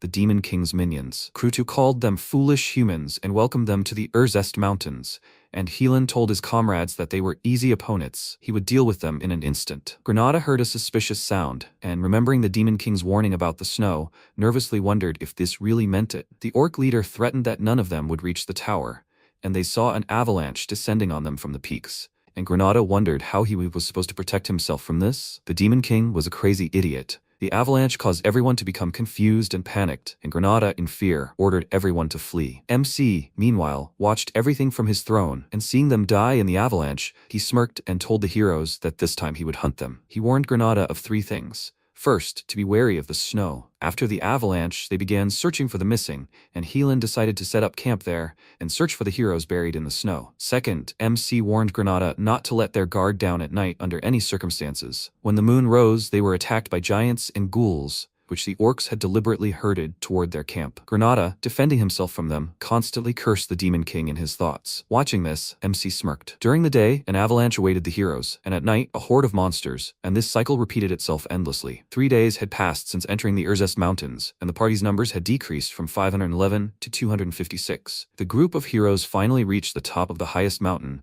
but the tower was gone, leaving everyone confused. Helan exclaimed in rage. Shouldn't he have built the tower where the heroes would find it most easily? Why wasn't it here? Wharton said they were surrendering. Helan turned to him in surprise, and he said the heroes' campaign had failed. He was sorry, but their lives were more valuable to them. Helan was annoyed, but there was no way he could stop them. It was the 6th day after entering the mountains. They finally found the Demon King's tower, hidden in a basin, with 52 of them. The heroes were furious and determined to fight the monsters on the first floor. Thirdly, Berger warned Granada to stay away from the gate when they opened it. As soon as they entered the first floor, they were met by a multitude of mana cannons, which they clearly didn't expect. The cannons dealt with the heroes in one fell swoop, ultimately reducing the party's numbers from 52 to 1. Seeing that he was still alive, MC smiled, and noted that even that wasn't enough to kill the hero Helan Cargill. He withstood a powerful blow and even broke all the cannons. Confused by what was happening in this tower, he shouted in rage, "What's wrong with this Demon King? Everything is going wrong." Granada peered into the tower and called out to him, and he worriedly asked if he was okay. He replied that he had barely dodged that attack, and Helan said with relief that it was good that he was here, that they would go up to the next floor right now. He asked in confusion, "Just the two of them?" He replied that he was a hero who had defeated the Demon King of Lust and absorbed his power, so the new Demon King was no match for him. Besides, he was more than enough. Granada followed him, and they went up to the 2nd floor of the tower. It was empty. The same thing awaited them on the 3rd floor. Helan nervously gritted his teeth and said that this place should be teeming with monsters, but there was no one here. Something was clearly wrong with this tower. Anything could happen at any moment. Granada's face darkened, and he thought that if the 2nd and 3rd floors were completely empty, then they would have no problem reaching the king. Having reached the 4th floor, Helan was in complete shock. He looked around and asked in confusion. The previous floors were also empty, but the 4th floor was a whole forest? Were they really in the Demon King's tower? Granada cursed silently, and with a heavy sigh, answered that it didn't look like it at all. And suddenly, Ernian's voice rang out, saying that they had finally managed to get here. She was one of the 4 heavenly kings guarding the Demon King. She, a dark spirit summoner, would be their opponent. Granada felt ashamed of this theatrical performance, and he wondered who she even was. Helan called out to the princess in bewilderment and asked why she looked like that. She, slightly nervous, answered that she was not a princess, but a dark spirit summoner. After that, she raised her hands, combining the magic of the 4 elements, and told them to understand the power of darkness. Helan, shocked, said that this was the highest-ranking spirit magic, wielded only by Princess Ernian, and that it couldn't be used if controlled from the outside. Pol had orcs, an avalanche, night ambushes, a tower hidden in a hollow, mana cannons at the entrance to the 1st floor, empty 2nd and 3rd floors, and now a crazy princess to boot. He laughed hysterically, saying he didn't understand anything, then cursed furiously and repeated that he didn't understand anything at all. The princess was attacking the hero who decided to save her? Fine, then he'd just destroy everything here. He drew his sword, ready to attack, and MC, appearing behind him, asked if he thought he could do it. He threw a clot of his energy at him, causing an explosion, and said that at least he could now see his face. Helan managed to block his attack and said that he had finally arrived, but he couldn't believe that he had snuck up on him from behind like a coward. He was already running low, he needed his strength, and so he began to look for Granada. He was standing behind the Demon King. He reached him in the blink of an eye and touched his shoulder, offering to join forces. Granada was confused, and then he felt his energy draining from his body, and he looked exhausted. Because of this, he fell to the ground, exhausted, and Helan asked with a smirk, didn't he tell him? As long as he was next to him, they wouldn't have any problems. It was all about his ring. MC realized what kind of artifact it was, and Helan said with a smirk that it was a forbidden treasure. The Elf Devourer. It converts the elf's infinite life force into mana. The only flaw of this treasure is that after activation, the elf dies quite quickly. He put his foot on Granada's face and asked, he doesn't mind, does he? After all, it's for the greater good. He used his last bit of strength to call him a scumbag and a hypocrite, and MC said with a smile that he liked how low and vile he was. So, if he just took off this ring, he'd become a weakling again? Helan smiled madly and called him an idiot, telling him to try if he could. Even the Demon King of Lust couldn't pull this ring off his finger. As soon as Berger said Gordon's name, the hero's hand separated from his body. At first, he didn't even understand what happened. Only when he felt terrible pain did he let out a heart-rending scream and exclaim, How did this happen? He didn't even sense his presence. Gordon said that he was too loud and ignorant for a human, after which Helan jumped away from him, increasing the distance, and thought, is this a high-ranking demon? Even with the artifact, some demon defeated him? The MC, who was already behind him, placed a hand on his shoulder and threateningly said that he wasn't going anywhere. Helan turned around, thinking he should dodge, but just looking at the Demon King, he felt a wild fear and helplessness. He realized he couldn't do it. Who was this Demon King? The MC gathered demonic energy and swung, saying it was time he got what he deserved,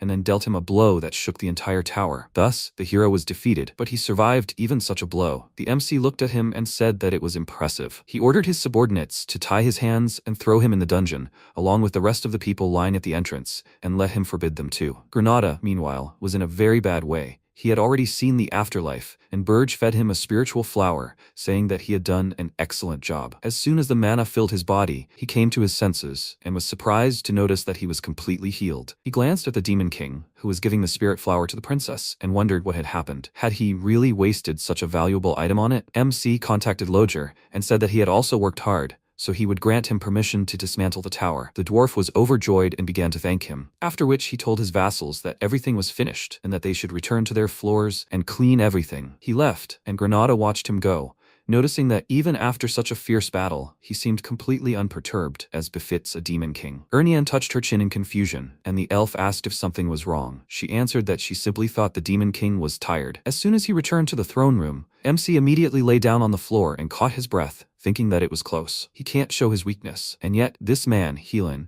he has the power of one of the 10 stars. The 10 stars are the 10 strongest heroes on the entire continent. Helan Cargill is one of them, but is considered one of the weakest. In fact, in this life, he almost never spent demonic energy points on strengthening himself, partly because he almost doesn't have any. If Helan were in perfect form, he wouldn't have been able to defeat him. His plan exhausted him, threw him off balance, and made him panic. Because of everything that happened, his vision became clouded, and he opened himself up to a strike. In the end, his crushing blow hit its mark. So far, he has achieved a flawless victory, rejecting all the rules of the Demon King standard. Something like this had never happened in the past. He managed to successfully change his fate. He will be able to change the future, and he will take revenge on these heroes. Meanwhile, Draxon learned that the heroes gave up because they couldn't find the tower, and journalists bombarded the Wharton hero with questions, shouting that investors demand an accounting. Who will answer for this failure? He nervously answered them that they have not lost yet. There is still hope. Sir Helan Cargill and the great hero have not given up. They are still searching for the Demon King's tower. Therefore, if they give them a little more time, they will definitely find it. News of the new Demon King quickly spread across the continent. King Hildren was furious and began to blame Helan for everything. He bragged so much, and now what? If he doesn't save his princess, he will execute him. The Dwarven princess didn't care about the hero's campaign. She only cared about Loder. As a result, history was distorted and overgrown with rumors. They say Sir Helan Cargill never returned. Some even say he's already dead. The world was plunged into deep mourning, and because of this, Burge's demonic energy points accumulated at an incredible rate. Soon, the Wharton hero was summoned to the Heroes Guild headquarters to learn more about the campaign. They asked if his words were true. He swore on his name that he spoke the pure truth, and the heroes said that in that case, the matter was taking a serious turn. However, as long as the identity of the new demon hero remains a secret, they must exercise caution. Helan Cargill is one of the 10 stars, and he won't be easy to defeat. They will wait another 10 days for news of him, and if nothing changes within that time, then all the heroes of the continent, numbering 4,728, will launch a full-scale offensive and destroy the new Demon King. Meanwhile, MC arrived at the underground prison. He approached Helan's cell and asked if he was awake. Even the speed of his recovery was astounding. Helan looked up and said that since he'd left him alive, it must be because he wanted something from him. He shouldn't beat around the bush and speak directly. MC smiled and said that he was pleased to see him open to dialogue. He wanted him to become his vassal. Helan stared at him with a smirk and confusion and asked, "Is he serious?" MC threw a bag full of gold coins in front of his cell and asked, "A hero's quest costs a fortune, doesn't it? Provisions for hundreds of people, guards, lodging, membership fees, armor, weapons, and even first-class elixirs. These expenses are usually covered by investments from merchant guilds and aristocrats. If the Demon King is defeated, the heroes' lives change forever, but if they fail, they find themselves buried under debt. Such is the fate of heroes who live on the investments of others." This time, all the funds were concentrated in the hands of one man, the captain of the hero squad, Helan Cargill. Helan thought he was right. Even if he broke out of here, he would be branded as a disgraced hero, and he would be forced to hide from creditors for the rest of his life. He asked how he knew this. Granada said that he was the one who told him about it, and Helan indignantly exclaimed that he had betrayed them, and he responded in rage, How dare he say such a thing after how he had treated him? He was simply a con man, and besides, he had been on the king's side from the very beginning. MC entered his prison cell and said that the reason for his failure was that they had never encountered a demon king like him before. Just as he had crushed all the king's standards, they would soon adapt and find a way to clear the tower. However, if one of the most powerful heroes secretly interferes with these plans, will people really be able to succeed? He took out the Armani sphere, and Helan, suspecting the worst, asked what it was. He replied that it was a magical tool for monitoring his subordinates. Once inside the body, it instantly attaches to the brain. He will immediately recognize if he shows hostility towards it and can smash his skull to pieces with a single gesture. If this sphere does not take root in his body, he will consider it a refusal and kill him. However, there are plenty of suitable heroes. Helan asked him to wait. Heroes of strength like him are immune to mind control magic. The moment the sphere is inside, it will simply disappear, and it will not be his fault. Granada, with an evil grin, said that the hero can dispel his mental defenses at will, and Burgess said that he heard him perfectly well. Helan became angry and calling him a mad elf exclaimed, "Aren't you ashamed?" He responded with irritation, shouting that he should be ashamed. Helan said he would simply waste the precious artifact. He would never submit to the Demon King. MC forced his mouth open and ordered him to shut up and swallow it,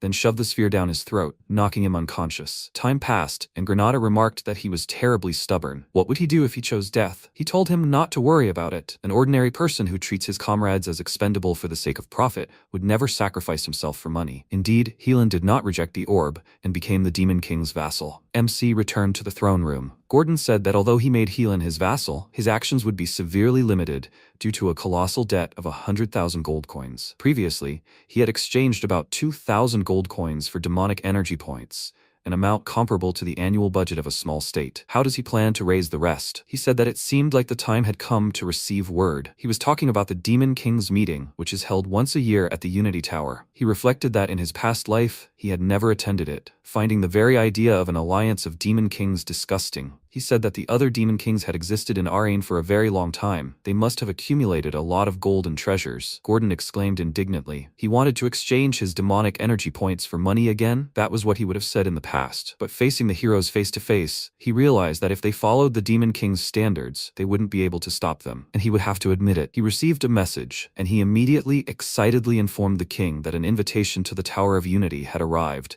and he grinned contentedly, saying that they would head there right away. They were going to fleece his senior fellow Demon Kings. Now Gordon believed him implicitly, even though he had renounced the demon standards. Soon they were at the Tower of Lies. Burja went up to the 13th floor to the Demon King's hall and noticed that everyone was already assembled, although he was not even late. Did they really have topics to discuss without him? Draxon Doldolf, the Demon King of Beasts, was at the meeting. Frost Demon Reyna Saldane, Demon Queen of Winter. Titan Ugar Belva, Demon King of Invincibility, and Demon King of Lies, Jason Cogmundo. Some criticized him for daring to disregard their standards, but Jason, on the contrary, greeted him with a smile. MC called them pathetic fools and asked, did they decide to form an alliance? Do they really know no shame? He thought that, of course. He understands that given the situation in Arrane, this is a very pragmatic choice, however. Because of his words, Ugar got angry and exclaimed that he himself was a fool. Who was he to interfere in their affairs? What did he even know about Arrane? MC mentally noted that just a couple of simple provocations and all his thoughts were at hand. He clearly wants to kill him. He asked, and he calls him a fool? He is the only one here who is worthy of being called elite. Ugar angrily said that it seemed like he was seeking death, and since that was the case, he would grant his wish. He smiled and told him to try and take the risk,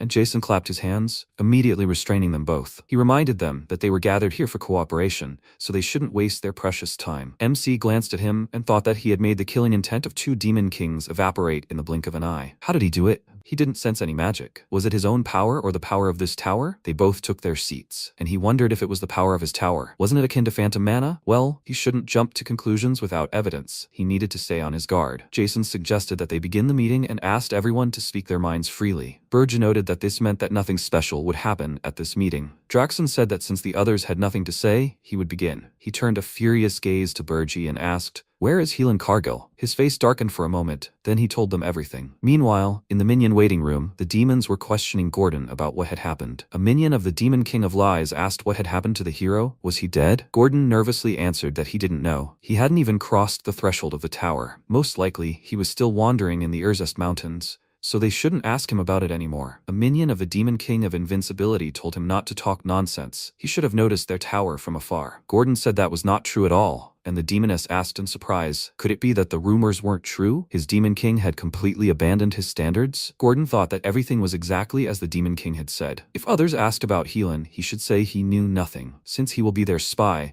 stealth is of the utmost importance. But it is still strange.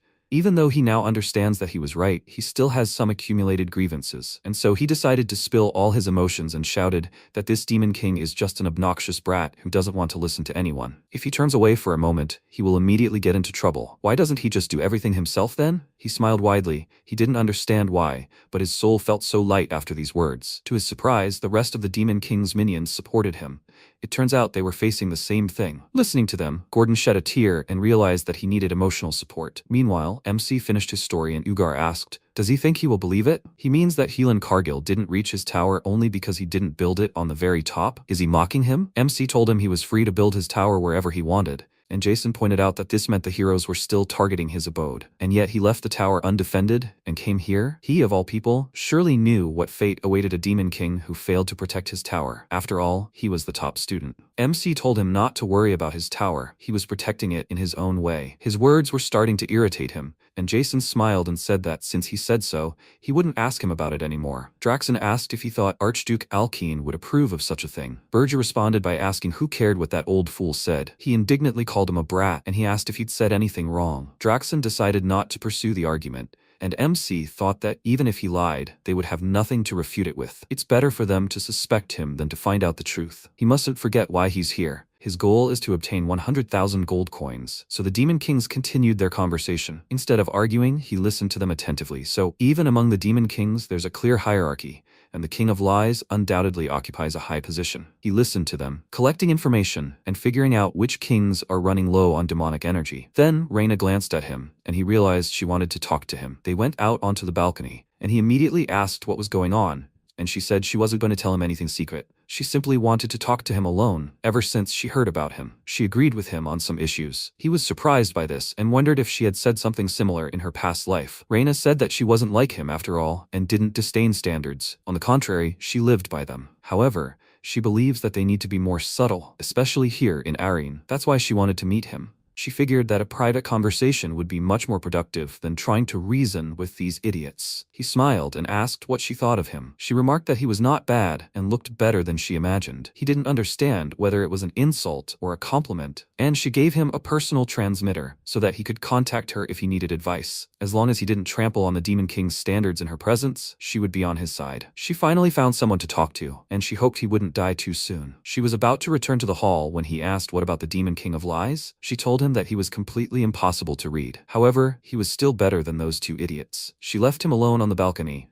and he thought that he couldn't fully trust her yet, but she was an unexpected acquisition. Meanwhile, in his tower, Ernian came down to the first floor and asked Lodger to try the cookies she baked herself, and he asked in surprise how she managed to bake them here in the tower. She proudly told him that the Demon King bought her the ingredients, so she tried making cookies with the help of spirits. He noted that being a genius spirit caster seemed quite convenient, and she asked him to try her cookies. He thanked her with a smile and thought that the princess, who had never done physical labor in her life, baked the cookies personally for him. Whatever they tasted like, he would say they were magnificent. But as soon as he took a bite, he felt an incredible taste. It was so delicious that his very mana began to move. He had never tasted anything like it. This must be what heaven tastes like. She asked if he liked it. He answered her blissfully that he couldn't tear himself away from these cookies. What kind of miracle did she perform? She answered him with a proud smile that she added a little spiritual flour to the dough, and she was glad that he liked everything. She expected nothing less from her cookies. He was surprised and asked why she spent something so precious on cookies. No wonder he was filled with mana. She answered him that it was a gift so that they would be just as close in the future, since they had a long journey ahead of them. He was slightly confused by her words, and she asked if he thought Granada would like the cookies too. He answered her that he was sure he would like it even more than he did. And she happily asked, what about the Demon King? Does he think he will like it too? At this time, MC returned to the meeting room, and seeing only Jason, asked if everyone had left yet. He replied that they had already finished their conversation and offered him some tea, if, of course, he had anything else to discuss. MC took his seat and asked, perplexed, what he should discuss alone with him. Jason smiled slyly and said that he knew he needed human money. He was surprised, not understanding how he knew about this, and cautiously asked what he meant. Jason said that pretending not to understand what they were talking about was useless. Draxon told him about it, and he suggested that they not waste their time on meaningless mind games and make a deal. He would gladly accept demonic energy points in exchange for human gold. Berja took his time and asked what was in his favor. He laughed and asked what he meant. He was on his side, so he offered him to start normal friendly relations from now on. MC returned to the tower with a bunch of bags of gold and showed it all to Helan. He told him to take his 100,000 gold, and he was shocked to notice that he was truly rich. MC told him to make sure he could present it properly, and that the source of the money must not be revealed. He thought that if Jason could track the money, he would understand what he was up to, and then they could become pathetic puppets in his hands. Until he understood what he was planning, he had to act with utmost caution. He showed him the warriors and said that he had turned the remaining members of the group that attacked his tower into black knights and mages. That guy in the center was Amon. He was from the Golden Moon Merchant Guild. He had learned about it when they signed the contract. Let him use them to multiply the initial investment, and they would follow all his orders. The warriors, meanwhile, were uneasy. They still couldn't believe that they had become the Demon King's servants, and in their thoughts, they begged Helan to save them from this humiliation. Helan said that since the group had survived, the expedition couldn't be considered a complete failure. He would pay off all his debts. Does this mean he can continue his hero activities? He extended his hand to the Demon King and called him partner, saying that given the current situation, things weren't so bad and that he looked forward to further collaboration. Hearing these words, the warriors were greatly surprised, but MC was angered by his calling him partner. He affected the thing in his head, causing him to writhe on the floor in pain, reminding him that they weren't partners. He was his slave, and he was his master. The warriors gloated at him, and Helan, breathing heavily from the pain, mockingly said that he hadn't thought he had such tastes. Burgess said that he wasn't asking for his sincere loyalty. Let him go. The Demon King left, and while Helan was recovering, the princess approached him and asked if he could deliver a letter to her younger sister, Elena. He asked if she meant the 13th princess. It wasn't impossible, but why did she suddenly side with the Demon King? She understood that he was in this situation because of her, didn't she? She asked him for forgiveness, but now she had no desire to return to the kingdom. She was sure that a hero of his rank knew about the royal family's secret. Helan thought there were rumors about this, but he didn't know it was true. In that case, the princess's actions were somewhat understandable. He told her that he understood everything and left. Meanwhile, Gordon came to the king and asked if this hero would obey his orders. Helan replied that Helan wasn't the kind of person interested only in money, even if it wasn't outwardly apparent. He didn't see that obsession with money in him, but he wasn't exactly a model of nobility either. He assumes that Helan dreams more of popularity than honor. Because he wants to stand out, he takes initiative in everything he does. If they can control him properly with the Armani sphere, he could become the best spy anyone could dream of. Gordon was surprised that he had studied humans so well. He couldn't afford to fall behind him now. MC added that if the hero were to destroy human society from within as the Demon King's vassal, it would be a spectacular sight. His subordinate enthusiastically agreed, and there was a knock at the door. The princess peered into the throne room and offered the king a taste of her cookies. He noted that she had been visiting this room frequently lately. If the sweets weren't tasty, he would send her to the underground prison for a month. She smiled smugly and told him to try it first and then judge, and he bit into the cookie, thinking that human desserts were bad, but was immediately surprised by the incredible taste. Ernian remembered Lojer and thought that this was the reaction she was expecting. But MC restrained his delight, although it was difficult for him, and said that it was quite good for a human. She was slightly surprised by his reaction, and he asked if she had added a piece of a spiritual flower to it. She happily confirmed it, and said that she knew he would notice. He asked, so she was returning the reward he gave her? It seemed she needed something. She laughed and told him that in fact she did need something. Meanwhile, the participants of the Helan expedition safely descended from the mountains under the protection of Krutu. Having arrived in Holton, they immediately set off back to the kingdom of Hildren, using a teleportation magic circle. As for Granada, he went to restore order at the headquarters of the Scarlet Hawk Mercenary Guild. He beat everyone up to teach them a lesson and angrily asked if they had fled during the first snowstorm, leaving only him, their captain, in the camp. The former captain of the squad nervously answered that it was not so. After all, they had gone to the Irjust Mountains, a place where even heroes die. How, in his opinion, were they supposed to hold out there, mid-ranking mercenaries? They had no choice. They only wanted to survive. Granada was furious that despite this, they decided to abandon their captain, and was about to hit them again. But a girl called out to him. He turned to her and she said that they had finally met. Her name was Kade, and she was a hero. She was unable to join the previous expedition for personal reasons. However, she had come a long way to take advantage of this opportunity, even though she had arrived late last time. Will he let her join the quest? Granada was surprised by her, and the mercenary happily said that while he was gone, she was the one paying their bills at the bar. Would he like to join them for a drink? He immediately restrained him, telling him to freeze in place, after which he approached the girl and said that he appreciated that she paid for them,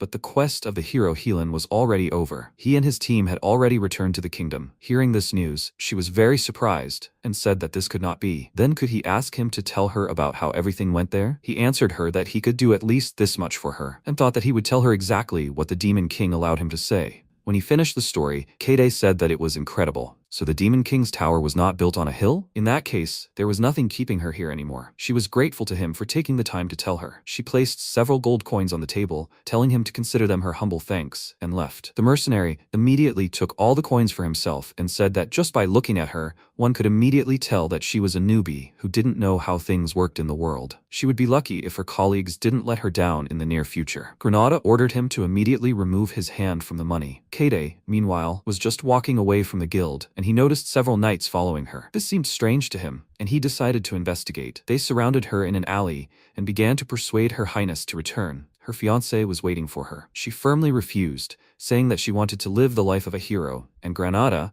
cautiously peeking around the corner of another alley, activated the mask on his face and thought that he decided to follow them, because they moved along the street almost silently, although they were all dressed in full plate armor. So this hero is the princess. Since these were the internal affairs of the kingdom, he decided not to interfere in it, but as soon as he wanted to leave, the knight brought a blade to his neck and asked who he was and why he was following them. Besides, he uses strange magic. The elf became nervous. He received this artifact from the Demon King, and if he was caught, they would quickly realize that he was his vassal. The knight asked, is he a spy from another kingdom? Then he would kill him. Granada became very nervous and mentally turned to the Demon King, saying that it seemed he was in trouble. What should he do now? There was an explosion. He ran out of the alley, and the knights immediately turned towards the noise. The knight nevertheless withstood the explosion and ran out of the cloud of smoke, shouting to the others that there was an assassin here, and they couldn't let him get away. They immediately stood up to protect the princess, and Granada thought that he was the only elf here. If he used the abilities of his race, he would be exposed. But if he didn't, he wouldn't get out of this mess safely. The knights shielded the princess, telling her to stay behind, and she drew her sword and exclaimed that she was a hero too. They pounced on the assassin. Granada became nervous and thought that they left him no choice. Even if he was discovered, he would have to use his power. Just as he was about to use magic, Berge appeared and said that he was wondering why he was late. He instantly incinerated the knights who attacked him and asked, is he having fun here? He asked indignantly. So he, even seeing his condition, called this fun? He responded by asking why he was whining over a few scratches that a junior spirit could easily heal. Seeing the Demon King, the knights immediately rushed into battle to protect the princess with their lives, and she told them not to worry about her. She had a perfect chance to catch him. MC said in surprise that he didn't know there was a princess here, and the knights pointed their guns at him, telling him not to lie. Why did he come if not for her? Granada noted that this was actually an excellent question. Why was he here? He answered that he was doing some business nearby, literally passing by, and the knight exclaimed, the Demon King is doing some business and accidentally ran into the princess? What kind of blatant lie is that? Some time ago, when the princess brought cookies, he asked what her request was. She told him that she needed Senuel powder, and he asked if it was used to make contracts with spirits. She confirmed this, and he thought that hundreds of years ago, an elf named Senuel swore allegiance to the human king. He gave her an order to create something that would simplify the process of people making contracts with spirits, and that's how Senuel powder was born. He told the princess that with her talent, she didn't need the powder. Isn't that true? She looked down in disappointment and said that he was overestimating her. There was practically no mana in the tower, and without Senuel's powder, her spirits were weakening. He told her to stop pretending. She wanted to make a contract with a new spirit, a great one. He was right?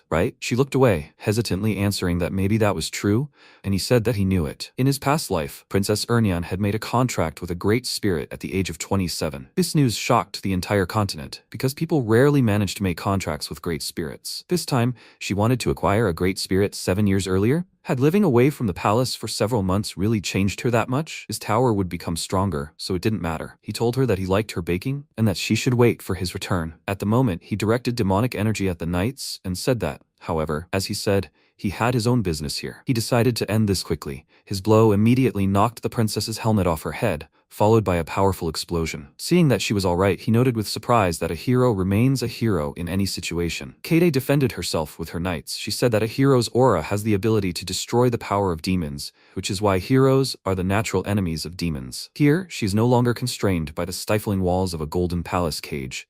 Here, she is a hero on the battlefield. She swung her sword, using a high-ranking swordsmanship technique of the Zespin house, the Crescent Strike. She thought it was a unique technique that instantly releases aura, capable of cutting an enemy into pieces. This special swordsmanship art is passed down only to members of the imperial family. Her line of succession is one of the last, so as a princess, She has no special value. She remembered her fiancé and thought furiously that this didn't mean she was just a commodity to be married off to an old pervert. Well, she couldn't marry such an old man. That's why she prayed to their family's instructor to train her. Day and night, she trained tirelessly to be recognized as a hero, not a princess. And if she could catch this demon king, then she would definitely be recognized as a capable hero, and she could be free from her father's decree and his attempts to marry her off to another old man. She would choose her own husband, but Berge destroyed all her dreams just like her sword technique. He shattered it, noticing that she had a pretty good blade aura, and she stared at him in shock, not believing that her special technique was stopped so easily. A huge magic circle appeared behind the Demon King, summoning black flames, and Kade realized that she couldn't defeat him. He said with a grin that it would be extremely useful. There were many ways it could be used. She was very scared. The knights rushed to protect her, and then screams and explosions were heard. The townspeople immediately came running towards the sounds. They felt demonic energy and were extremely surprised that demons appeared here. In Holton, they saw knights at the site of the explosion. Fortunately, they were still alive, and so the townspeople called for healers. One of them whispered with his last strength that the Demon King had captured the princess, and the man exclaimed, "He was here!" But the knight could no longer answer them, and they, seeing black flames around, asked if this was really the work of the Demon King from the Urzest Mountains. At this time, MC returned to the tower. He threw the princess into an underground prison, and while she was unconscious, Ernian asked, "Is her name Senuil?" MC told her that she was the 9th princess of the empire, Kade Zespin. From now on, she will live on the 4th floor. She is slightly injured, so let her treat her. If she is raised properly, she can be useful. Ernian agreed to do this and wondered why he needed another princess. He answered her that he was just passing by and decided to take her. Moreover, in order to gain demon points, he has to kidnap princesses from time to time. She did not understand what points he was talking about, and he was about to explain everything to her,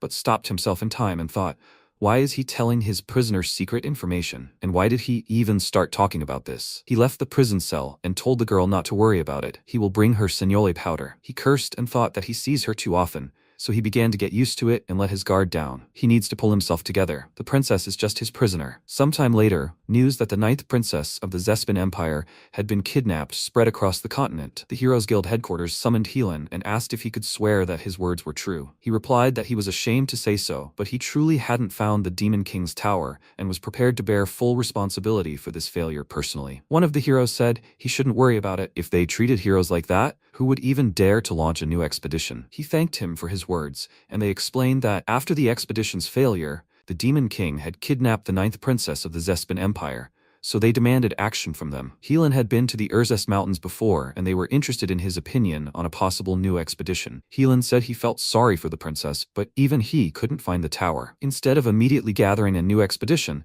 he thinks it wiser to first gather and send a scouting party to discover the tower's location. After that, attacking the tower will be much easier. If this Demon King were confident in his own strength, he wouldn't have built his tower in some secluded place, trying to hide it. They agreed with him. His words made sense. A strong Demon King has no reason to hide. Although this contradicts the typical Demon King, if he is a cowardly weakling, he won't pose much of a threat to them. The most senior of them remained silent. He thought about everything and said that in that case, taking into account Sir Helan's advice, expeditions there are prohibited until the location of this Demon King's tower is determined. After that, Helan headed for the exit and thought, is this what he wanted? Did he want to use his authority to postpone the expedition? He bought him time, so he must handle the rest himself. Time passed. Gordon told the king about Helan's successes, and he ordered him to continue to monitor him. After that, he thought they were preparing for a full-scale assault with their entire force. If it weren't for Helan, things would have been bad. He made the right decision by making him his vassal. Outside the tower, Helan and Granada are acting in his interests. Using them, he can buy himself time. By capturing the new princess, he has significantly increased his demonic points. If he uses the Armani sphere on her, he will have a decent combat unit. The dwarf is rebuilding the first floor of the tower, strengthening it, and Krutu is expanding his personal influence among the orcs. And as soon as Princess Ernian forges a contract with the Great Spirit, the tower, which expeditions of ordinary heroes would not dare storm, will become a problem even for elite troops. And only then will he finally be able to turn his gaze beyond the mountain and begin his bloody retribution. He will punish the heroes who once killed him, but to do this, he must first obtain the notorious Senuel powder. To do this, he will have to go to a place where powerful wizards and even heroes live, the city of science and magic, Amor. He stood right in front of this city, covered by a huge barrier, and cursed. How can he get the powder without getting caught in the process? The difficulty level is off the charts. In this city, there is a small shop located next to the largest magic market in the kingdom, and it is called Jetson's Paradise. The shopkeeper was reading a newspaper, outraged by the news of the princess's kidnapping and the failure of the expedition to find the Demon King's tower, and also a hunt has been declared for the dwarven hero Loger. And where is this world coming to? The door opened, MC entered the shop, and Jetson, immediately putting down the newspaper, asked with a smile what he wanted to buy. He told him he needed senile powder, and mentally noted that it was a strange shop, somehow suspicious looking. Amur is a city known for its advanced and scientific magic, so heroes, mages, and alchemists from all over the world flock there. In other words, almost every shop here is sure to have a hero or mage shopping for their needs. That is, even if he hid his demonic energy, there would still be a high risk of being discovered and caught. For this reason, he was looking for a small and inconspicuous shop. Jetson placed 2 vials of purple powder on the table and exclaimed that he was incredibly lucky. After visiting his shop, he would never need to go anywhere else. He was willing to sell him senile powder for a special price, just 1 gold coin, which was very cheap. Berger asked him to stop shouting and pointed out that the price was not cheap, and the powder should be green, not purple. The man told him it was a new variety. This version of the powder is secretly produced by the Magic Tower. It's never sold on the market, so it's a very rare item. If he doesn't buy it now, he won't get a second chance, because half the city is chasing this particular variation of senile powder. He smirked and thought that he looked like a nobleman who, for some reason, was forced to hide the fact of his purchase, and therefore he would shake all the money out of him. MC was furious. He realized that he knew he couldn't go to another store and was trying to scam him. Maybe he should just kill him? The bell rang, and another customer entered the store, irritably asking why they had even come to this junk shop. Realizing who it was, Bergie was terrified. It was Princess Louise herself, who had come here in search of Loger. Her loyal warrior said that if Loger is wanted, he would hardly go to a popular place, because they are looking for him everywhere, and she said that she would never have thought that she would have to visit such a cheap store, and all because of him. Her guard approached the store owner to find out information about Loger, and MC looked at the girl and thought that there was no mistake. Nasty character, rough voice and hairstyle, it was definitely Louise Werft. She does not recognize him because he used a mask to hide his identity during the fight with her. Jetson asked, so they are looking for someone? He is so sorry. He has memory lapses due to a bad mood when he can't sell anything. Louise got angry and exclaimed that this human idiot was mocking them, after which she threatened him with a dagger and said that he seems not to understand the whole situation. He dares to extort money from her? He raised his hands in fear and reminded her that murder was strictly forbidden in the City of Magic. She couldn't do that to him. If she was going to threaten him, then let him at least buy something. How about this deal? She got even angrier and called him crazy, and he nervously said that if she bought something, he would be happy and his memory would clear, but she could be punished for it. There was silence for a few seconds, and then she laughed loudly and said that he was funny. Let him show her his goods. He showed her a vial of purple powder and said that it was Aura powder. She knew that it worked very well on dwarves. For only 3 gold it would be hers. MC was furious. He said that it was senile powder. Louise said that it was a great price, only 3 gold. She threw the coins on the table, for which he was very grateful, and she asked if she could now inquire if a dwarf named Loger had visited him. He replied that he had never heard of him. However, he could have stopped by the blacksmith's quarter, which was located nearby. This place is extremely famous, and any self-respecting blacksmith would definitely visit there upon arriving in this city. Maybe someone had seen him there? Louise told the guard that they would go straight there, then nodded to Berger, apologizing for the disturbance, and left. MC approached the shopkeeper and noted that he was a master of deception, having sold her this thing for 3 gold pieces, and he had the courage to deceive customers like that. He smiled and said that it was good that he had kept quiet. She looked like a young lady from a noble family, so he considered 3 gold pieces not to be a very large sum for her. Besides, in the end, they did not kill him. He tossed the coins in his hand and said that he saw that he was interested in his small business. For a modest fee of 10 gold, he was ready to let him in on all the intricacies of his business. MC mentally called him an idiot, but he was incredibly good at everything that involved deception, and he liked it. He ordered him to go to the Golden Moon Merchant Guild.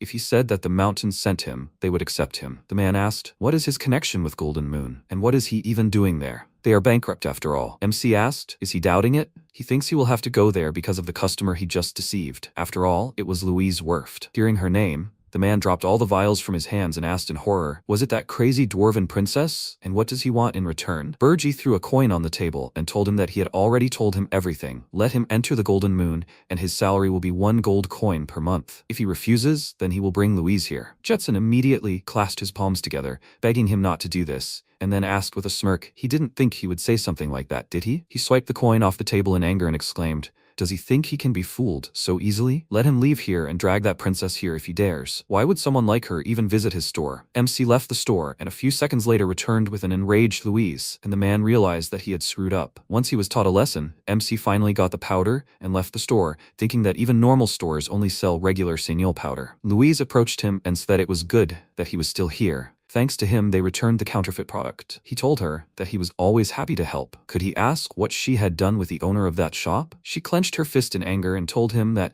unfortunately, the laws of another country applied here, so she was only teaching him a little lesson. Otherwise, she would rather have ripped his heart out of his chest, so he would know how a deceived lady feels. Her guard wiped away his tears. He had no idea how angry she could be. Berge's face turned slightly pale and he thought that she was still the same, not changing at all. And then an idea occurred to him. He asked, wasn't she looking for a man named Loger? Was he a blacksmith? She asked excitedly. Did he know where he was? He showed her the necklace and asked if this thing was somehow connected to him. The guard exclaimed that this necklace was the work of Master Loger, and MC told them that 2 months ago he met him near the Ormus forest. He was hungry and traded it for food. That's how he got the necklace. He decided to keep it for himself because it seemed valuable to him. Louise clenched her fist, containing her anger, and said that she was in his debt again. If they were at her house, she would be obliged to invite him to a glorious drinking bout for at least 5 days and 5 nights. The very thought of it made him sick, and as a token of gratitude, she gave him a token of her kingdom, and said that they must catch him before he got too far, and let him take this. He could exchange this token for the best quality equipment in her kingdom. He thanked her for such a gift, after which they left, and the guard asked the princess what they would do now. She answered that she would contact Her Majesty and ask for her help. This time, Loger definitely wouldn't leave. MC watched her go and thought that after his reincarnation, he had been too busy and avoided the typical life that a demon would indulge in. He must not forget his past life experiences. He knows that even before his regression, Draxon found and absorbed the heart of a mythical beast,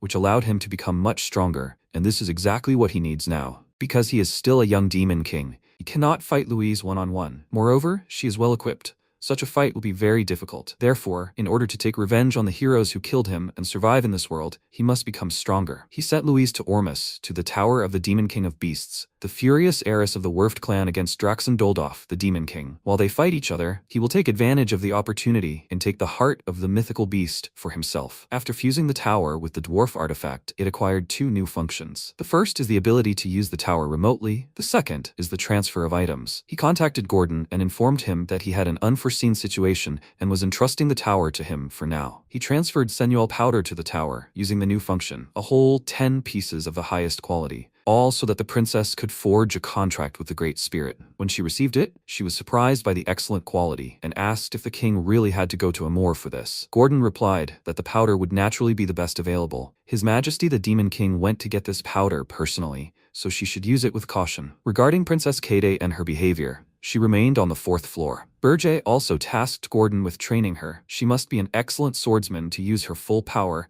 and he would definitely test her skills personally upon his return. When they trained, Kade shouted at Gordon that she would make him regret deciding to train her, and he told her to reach him with at least 1 blow before throwing around such words. On the 1st floor, MC installed a hellish forge so that Loger could continue upgrading the tower. When he saw his new workshop, he was completely delighted and promised to do everything to the highest standard. Now, the Pole Orcs Krutu managed to unite 3 tribes, doubling his troop numbers, and this was enough to begin hunting most of the monsters inhabiting the Urzest Mountains. Having learned all the news, he ended the connection with Gordon and thought that now he could manage the tower without even returning, a very convenient feature. Now he needed to contact Helan, but he called him first with very good news. Establishing control over the Golden Moon Trading Guild was complete. From this day on, the guild would be led by Amon, the Black Knights, and the Black Mages. He, one of the 10 strongest heroes, would support them, so the position of leader would later be passed on to his son. He also managed to ensure that one failure had no effect on the reputation of the 10 heroes. Berge praised him for his excellent work and, going into Jetson's shop, ordered him to convey a message to Granada.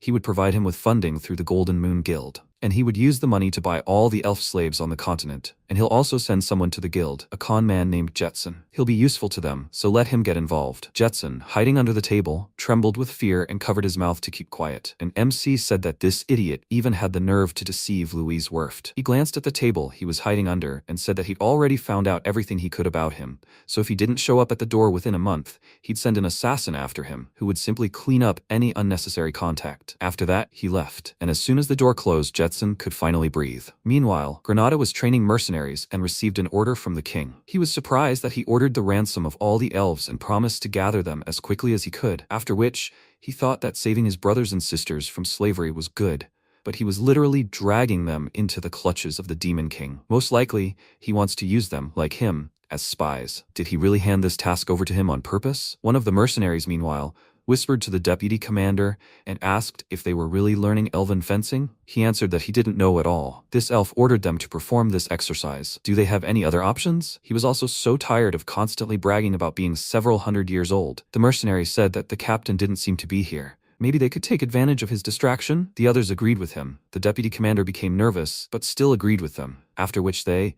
continuing to make sounds as if they were practicing, quietly left. Granada didn't pay attention and thought that being under the Demon King's command was clearly better than remaining a servant to humans his entire life and dying such an inglorious death. Of course, he noticed that they decided to leave, and as soon as he waved his fingers, the second-in-command found himself tied with vines, and he exclaimed that he was wrong and begged for forgiveness. Let him just not humiliate him in front of his own people. The others immediately took up swords and continued training, and he indignantly exclaimed, why was he the only one being punished? Helan heard the noise and asked what was going on there. He answered that everything was fine. What was he going to do with them? Helan answered that he didn't know. He said he wanted to go in search of treasure. Sometime later, in Ormus, a kingdom in the tropics, Louise was wandering somewhere in the forests, and she was very angry. Her assistant said that they had already received an ultimatum from Ormus, demanding that they withdraw their troops. She exclaimed irritably that she still hadn't found that idiot, and the dwarf said they'd already checked all the areas Ormus had allowed them into. Louise said there was one more place they hadn't been, and he asked if she was talking about the Monster Mountain. She was really thinking about going there, and he exclaimed that it was dangerous, that it was the territory of the Beast Demon King. Louise said it was fine, they wouldn't touch her. After all, if demons dared to encroach on a member of the dwarven royal family,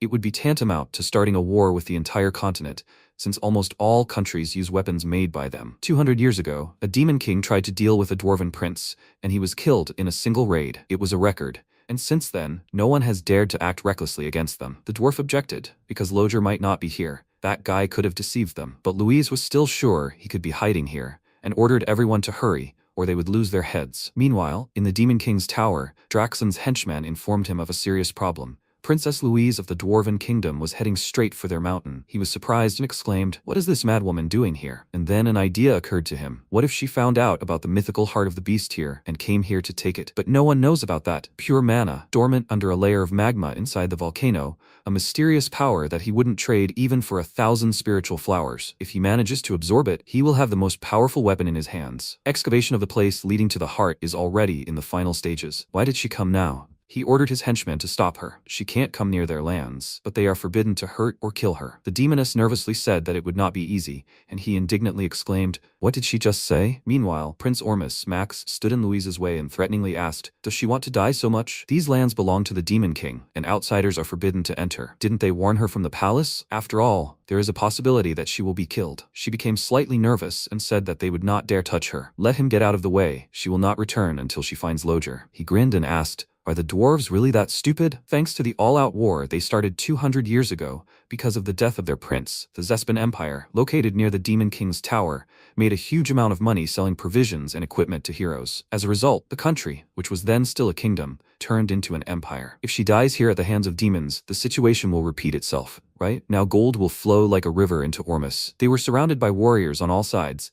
The princess became slightly nervous, but her anger was greater, and then Max pounced on her, shouting that it was their turn to bathe in gold. He gave the order to kill everyone for the sake of their future, and the warriors pounced on the dwarves. Louise took out her axe, and, calling them cowardly monkeys, said that she would kill them, while the Demon King's minion informed him that the dwarves were about to be killed. Draxon nervously exclaimed that this cannot be allowed, that she must stop them immediately. Those idiots from Ormus, they want to finish off Louise and frame him, because if that happens, they will start an all-out war against him like they did back then. 200 years ago, he ordered his subordinates to send demons and monsters to that place. To stop them, they had to save the princess at any cost. Meanwhile, the battle was in full swing, and Ormus's warriors were gradually gaining the upper hand. The dwarves protected their princess with shields, and her subordinate said that the terrain was against them. They had no chance in open combat. They would clear a path for her, so let her go. Louise screamed that this infuriated her so much, she would tear them apart with her own hands. The dwarf asked her to calm down, and when she cast a furious glare at Max, He mockingly said that she looked ridiculous hiding behind that turtle formation. He would finish her off in one blow. He took aim and was about to throw his spear at her,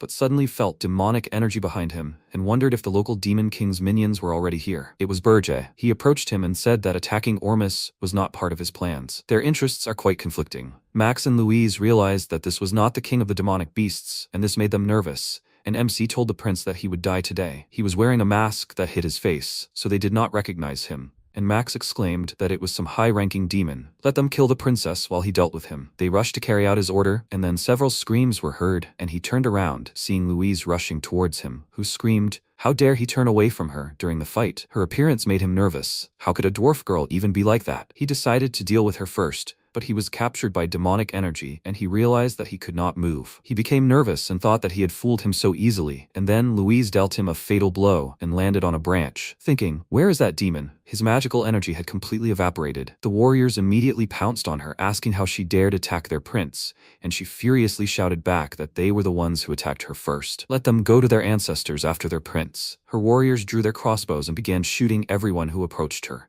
while Burja watched from the sidelines and thought Louise wouldn't like this. After that, he turned to the tower with a smile and hoped that the demonic king of beasts would rise to the bait. 5 minutes earlier, Draxon had sensed demonic energy, and his minion had told him the same thing. He said that it definitely didn't belong to one of them, meaning one of the kings had sent his minions to their land, and judging by the energy, it was at least a greater demon, or someone even stronger than him. He clenched his teeth in nervousness and thought of Prince Ormus fighting the dwarven princess while other demons attacked them. Everything was going too perfectly. He needed to check everything himself, so he went to the battlefield, and not seeing the princess anywhere, exclaimed, "What's wrong with her? Where is she? Where are the alien demons that were here?" His minions bowed their heads and asked for his forgiveness, but when they arrived, the princess was already surrounded by Ormus's warriors. Draxon became very nervous. Would everything really turn out exactly as it had 200 years ago? He had no chance to prevent this scenario. The wolf said that the princess was surrounded by warriors. They tried to save her, but she dealt with the enemies herself, so they couldn't even help her. Draxon nearly had a heart attack and immediately punished him and the other wolves for misleading him. Afterwards, his subordinates brought the hostages to him and informed him that Prince Ormus had been killed by the dwarven princess. What should they do with the remaining warriors? Draxon thought that if he killed them, he would be accused of attempting to assassinate the prince. This was a good chance to gain demon points, but kidnapping and murder would yield different amounts. Ormus was a small faction, but even they could cause problems if they realized that he had killed their prince. So he ordered his subordinates to send them back home. These idiots must report accurately to their authorities about the events that happened here, so that he would not be accused of something he did not do. After that, he asked, did they find the demon that infiltrated their territory? They told him that they had not found it, and he called them useless idiots. Why don't they use a little of their stupid brains and connect their animal senses to the search? They apologized to him, and he thought that if it was a high-ranking demon specializing in stealth, then it was no wonder they couldn't find him. Apparently, he would have to use it. He increased the sensitivity of all his senses to the maximum. This is a technique that concentrates demonic energy in the senses to improve their efficiency. Using this technique, one can track even the remnants of stealth magic. A trail of that unknown demon appeared in front of him, and he thought that if this idiot had come for the dwarven princess, then the trail should follow her. But the trail led to the mountain, and he asked his subordinates where the princess was headed. They pointed in the opposite direction, and he immediately rushed toward the mountain, shouting all sorts of curses in a rage. He realized that it was a trap, and the dwarven princess and Prince Ormus were just a diversion. Even the demonstration of demonic energy was all part of a pre-arranged plan. He was taken far from the volcano. The goal of the king who sent his servant here was the heart of a mythical beast. Right now, Burju was in the heart of the volcano, frozen above a lake of lava. He thought that the lava was clearly not simple. He could sense the heart's energy even here. No matter how strong Draxon was, he clearly wouldn't dare jump here. That's why they were building a special structure to drain the lava. But he didn't care, because the scales of the black flame dragon could protect him even from lava. Suddenly, a three-eyed tiger pounced on him from behind. He swung his mace with all his might, and there was a roar, but MC stopped the weapon with his hand. He asked how the demon had managed to notice him from such a distance. The tiger shouted that he was the demon king, and then Burja grabbed his hand and offered to dive into the lava together. But he fearfully asked him to wait. The tiger screamed in terror as they fell into the lava, its body immediately melting to the bone, but MC remained unfazed by the heat. He looked at the bottom of the lake in surprise and thought that Draxon, after absorbing the heart of a beast in his past life, had gained a monstrously powerful regenerative ability. He had been wondering whose heart he had absorbed, and it turned out it was a phoenix. When he was a cadet at the academy, he read that the existence of phoenixes was documented, They had been encountered in various worlds. The fact is that phoenixes are able to travel between worlds. They are often considered divine beings and are even capable of ruling in some dimensions because they rise to the top of the food chain there. The strength of phoenixes varied, but they always shared one common trait. All demon kings who completely absorbed a phoenix became powerful enough to write their name into the history of their race. He walked towards the phoenix and thanked Draxon, as he was only here because he had absorbed this heart in his past life. The only power he had ever envied would now be his. He extended his hand towards the phoenix, and a bright flash appeared. Meanwhile, Draxon ran towards the volcano as fast as he could, and wondered who had found out his secret about the phoenix. Could it really be Burje? But that idiot had come here empty-handed. Besides, he didn't have any high-ranking demons except for his deputy. But he shouldn't have left the tower. A newbie simply couldn't pull off such a scheme. He had taken security very seriously, so why had this happened? He ran to the cave entrance, and the guards asked him what he was doing there, but he ignored them and ran on, sweeping away everyone in his path. He thought it was Reyna, or maybe Ugar. It was unlikely that any of them could have pulled this off. Ugar didn't have the brains for such a plan, and Reyna was from an ice race. The phoenix's fire would be like poison to her. That left only one candidate. He ran to the lava lake and shouted excitedly, "Is the phoenix's body all right?" His subordinates told him that everything was fine, but just a minute ago, their brother, the tiger, jumped into the lava. Draxon stared at them in shock, then threw himself into the lava and shouted that they needed to get him out. The beasts held him in place, asking what was wrong, and he shouted that this idiot was trying to steal his phoenix. Then the lava erupted and rushed toward the top of the volcano. At that moment, everyone's eyes were glued to a bright point in the sky. Draxon shouted Jason's name in rage, cursing him, and a huge fiery phoenix appeared at the top of the volcano, its wings covering the entire sky. Time passed, MC woke up, but he had no idea where he was.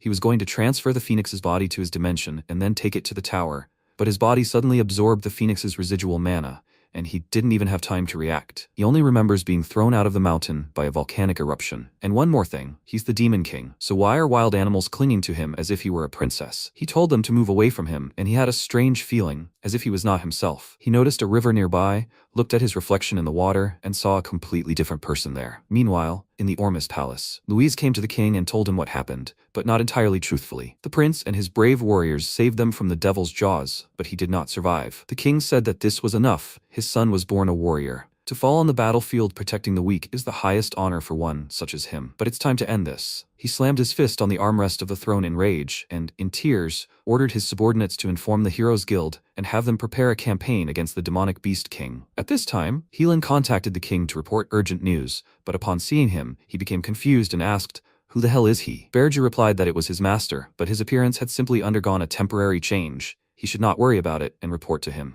He told him, slightly confused, that the guild was preparing a new expedition at the request of King Ormus. Roselle Chant, a 10-star mage, would be appointed commander. She is a true battle mage, an expert in fire. Her second in command will be Valroth Disrod, also a 10-star hero, who achieved the heights through martial arts and combat. Of the 500 expedition members, at least 200 will be heroes, all aiming to kill the Demon King of Beasts. Their plan is simple. They're going to Ormus, and from there they'll head to the tower. MC noted that there were a lot more of them than he thought, and Helan said that there were only 2 10-stars, Roselle and Valroth. He was surprised that there were only 2 of them out of 200. And Helan said that it seemed some of the heroes didn't want the Demon King of Beasts killed. They were trying to influence this expedition from behind the scenes. Berge was surprised by this. People don't want the Demon King to die, so that's what it's all about. For people, the Demon King's tower is like a gold mine, brimming with nuggets. After all, even the bodies of demons make good alchemical ingredients, which fetch a pretty penny. In other words, there are a lot of people making a good living from this tower. Most likely, they simply don't want to lose their profits. Even seemingly simple things create a tangled web of actions and relationships between opposing nobles. And people are complex creatures. He told Helan that he should join this expedition. He would tell him about the Demon King of Beasts' weak point. But there was one condition. He must fall by his hand, and he would absorb its power. A hero who had killed 2 demon kings, he was confident that people's trust in him would be boundless. Helan smiled nervously and said that he appreciated it, but hadn't he considered that, having become stronger, he would escape its control? MC fell silent, giving him a frightening look, and after a short pause, asked, "Does he mean to say that the pitiful power he received from the 2 dead demon kings would be enough to confront him?" Helan immediately took his words back, and as soon as the call ended, Gordon contacted MC. Seeing some guy instead of the king, he exclaimed indignantly,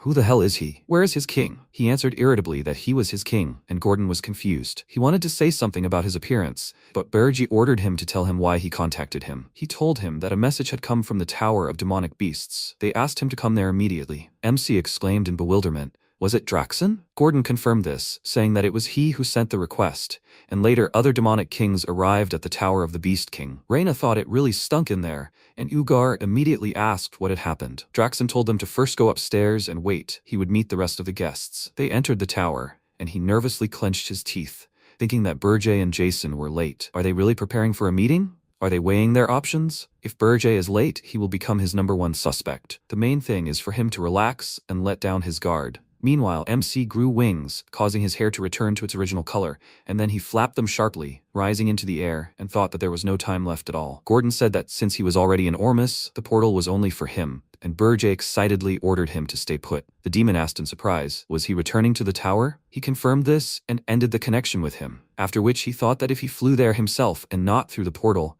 he would become suspect #1. But being late was also not an option. The main thing was to make it back to the tower and then arrive at Draxon through the portal. He flapped his wings harder, but he still lacked speed, just a little, but he would still be late. He applied more strength. Suddenly his heart passed mana through itself and his wings turned golden, like a phoenix. His hair also changed and he wondered in surprise, were these the wings of a phoenix? But he wasn't going to use that. His heart started beating faster. He felt it and was very surprised. It was beating. Now he understood why all those animals were sticking to him. As soon as he made another flap of his wings, he suddenly accelerated. The wind hit him in the face, and he thought that it was too fast. He reached his tower in an instant, completely miscalculated his strength, and hit the barrier, causing him to fall into the snow. He got up and thought that he arrived in time, but this thing was out of control. He had to be very careful until he could tame this phoenix inside him. His wings returned to their original form, and he thought, did the phoenix use its powers and go into hibernation? After that, he headed to the tower and contacted Gordon, asking if he was ready. He confirmed it and asked if he was already on the first floor. He confirmed it and ordered him to go down. They must go to the tower immediately. Meanwhile, a squad of heroes had already gathered in Ormus,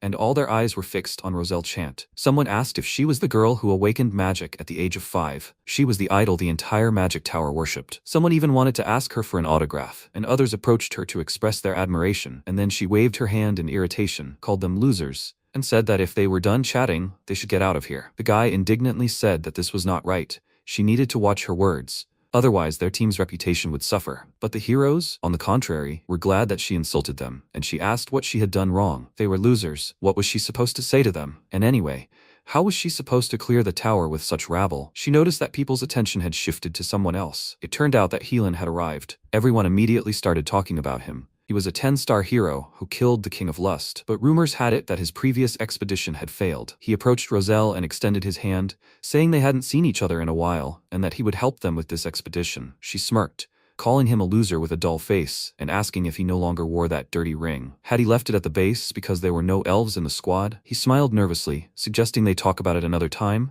and realized that she knew how he killed the King of Lust. If this woman started talking about it, his reputation would be dragged through the mud. If it weren't for the Demon King's decree, he would never have gone on the same expedition with this fool. Roselle said that she agreed to his help, but the king of demonic beasts was hers. She would kill him herself. And even if he doesn't try to stop her, he can't interfere with her battle with his dirty hands. He answered her with a smile that he understood everything, and in his thoughts he said that of course he won't do this, because his head is destined for him.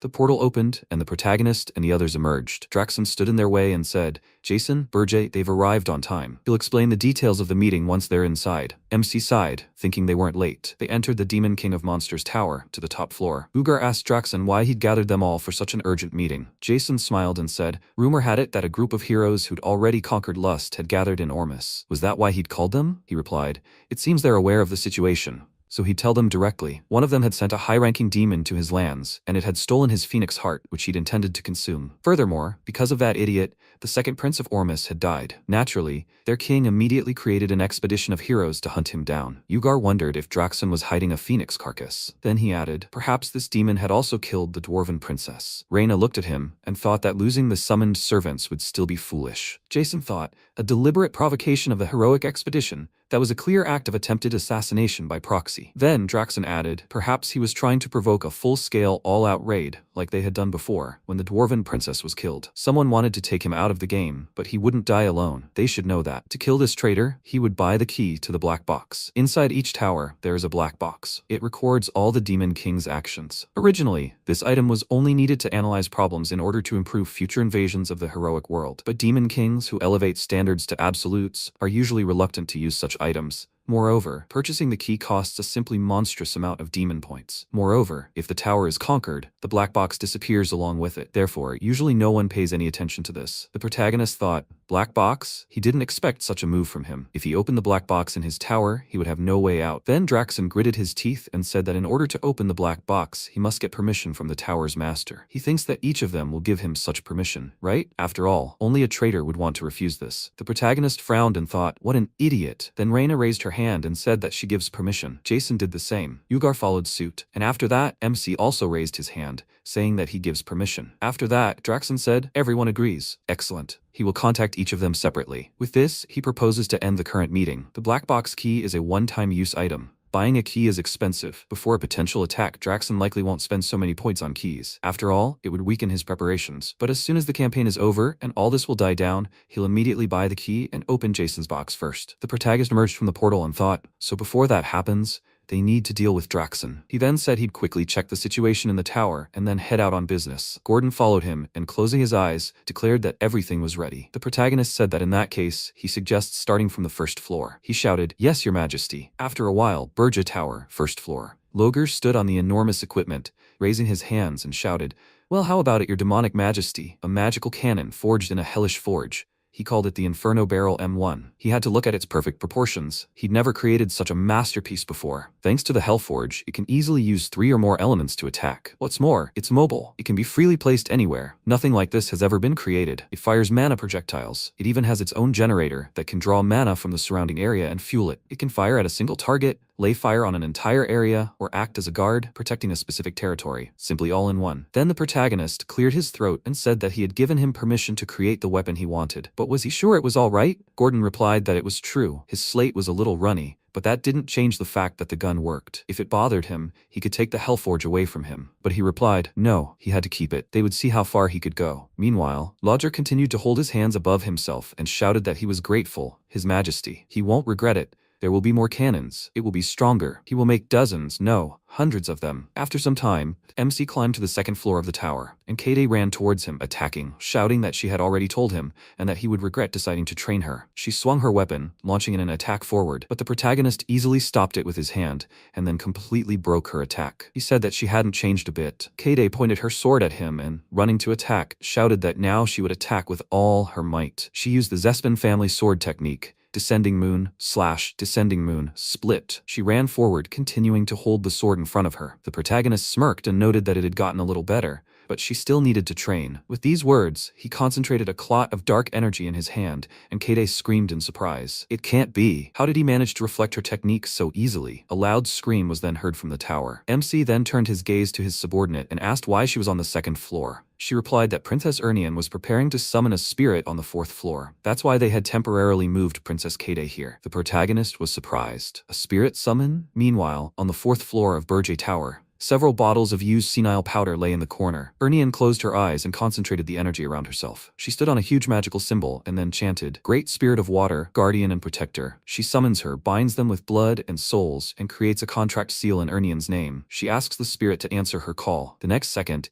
everything around was covered in water, and the magical symbol glowed, and Ernian said, Niruniel. Niruniel actually appeared in front of her and opened her eyes, sighing in surprise. She said, I wonder if anyone had the talent to summon her inside the Demon King's tower? Good. According to the ancient covenant of her ancestors, she, Niruniel, the great water spirit, recognizes her, a man named Ernian, as her contractor. She extended her hand, and Ernian extended hers in return. Then, closing her eyes, she began to rise in the streams of water, but the next second she fell right into the protagonist's arms. She looked at him and asked, His Majesty? He smiled, looked at her, and said that he almost missed such a rare sight. Excellent work. She blushed with embarrassment and said that it was nothing special. All thanks to the Sineal powder he'd managed to get for her. Then she looked up at him and added that she loved him, the Demon King. The next second, she turned pale with horror and screamed nervously. No, it wasn't her. Please, he has to believe her. The voice was hers, but it wasn't her speaking. The protagonist spoke, and she summoned a rather headstrong spirit. At that moment, Niruniel flew past them and said, Oh my god, what should she do? She blurted it out without thinking, but she really does adore the Demon King. How sad that she got caught so quickly. So what? When are they going anywhere? MC wondered in surprise. What kind of nonsense was this? And at that moment Kade, looking at her, screamed, What? What is she even talking about? She nervously raised her hands to her face, and Niruniel, chuckling slightly, added, Rumors of love between the Demon King and the princess are already thundering throughout the spirit world. She flew closer and added, That's an insane plot. How could she have missed something like that? So, when are they going on a date? Or are they still in their sweet spot? Ernian blushed with embarrassment and asked her to leave, and she was surprised. What, leave? This was the first time she'd been summoned in years. Then the protagonist told her to wait. Myruniel, should she tell him how she sees him now? She looked at him in surprise, then said,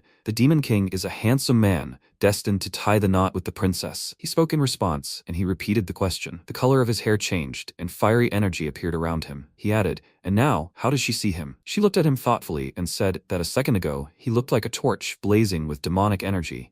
But now he was surrounded by incredibly pure mana. He wasn't a demon king, but a spirit, and the protagonist looked at his hand and said, "Just think about it. With this technique, he can deceive even a great spirit, and if so, other demon kings and heroes will not be able to detect him. And this means that he will be able to personally take care of the demon king of monsters." Ernion said, "A demon king kills another demon king?" After some time, Gordon called the protagonist through a special device and, clutching his head, screamed, "Your Majesty, is he serious? Where did you ever see a demon king go on a mission to kill another demon king?" He looked at the system window that appeared and said that he seemed to have explained everything quite clearly. Not long before, he said that he needed to go away. Gordon asked, "Where is he going?" He replied that he would kill Draxon. He replied, "Yes, of course. He must be careful." "What the hell?" In the present tense, he screamed. What kind of explanation was that?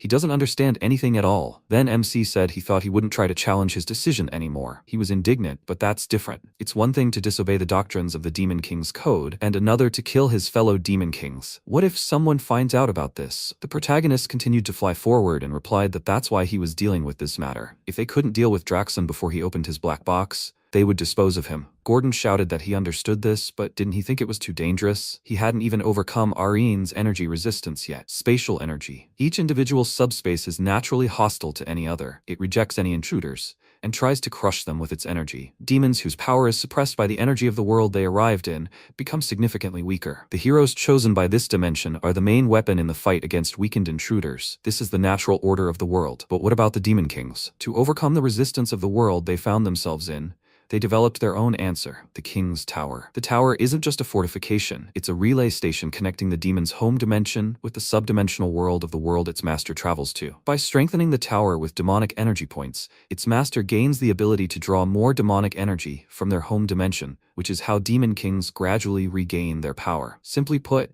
the tower's height reflects its master's power. Gordon then said that the farther he was from the tower, the less demonic energy he would receive, and he would become weaker. Furthermore, the Demon Beast King's tower has 13 floors. His tower, however, had a measly 5. Didn't it? He didn't want to say it, but even he couldn't be sure of defeating Draxon inside his tower. The protagonist replied that he knew. He had absorbed the Phoenix Heart, but he still hadn't fully gotten used to it. In his current state, any Demon King would have no trouble dealing with him. He smiled and added that this could only happen if he were alone. Gordon screamed. Was he really going to do it? Before he could finish, the protagonist replied, yes, he would take part in the hero's raid under the name Pale Ormus. The warriors, looking at the monsters, shouted, "Damn, they've driven them all the way here." It turns out there are only weak demons left among the creatures. They must cover their retreat. The demon is escaping. We urgently need to help the wounded. Then, Helan handed the potion to the wounded warrior and told him to take it. At that moment, the protagonist approached him and asked what kind of demon had happened to them here. Why were they so battered? Helan looked at him in surprise, and the protagonist told him to call him Pale. He shouted, "Pale." Then he lowered his gaze and said,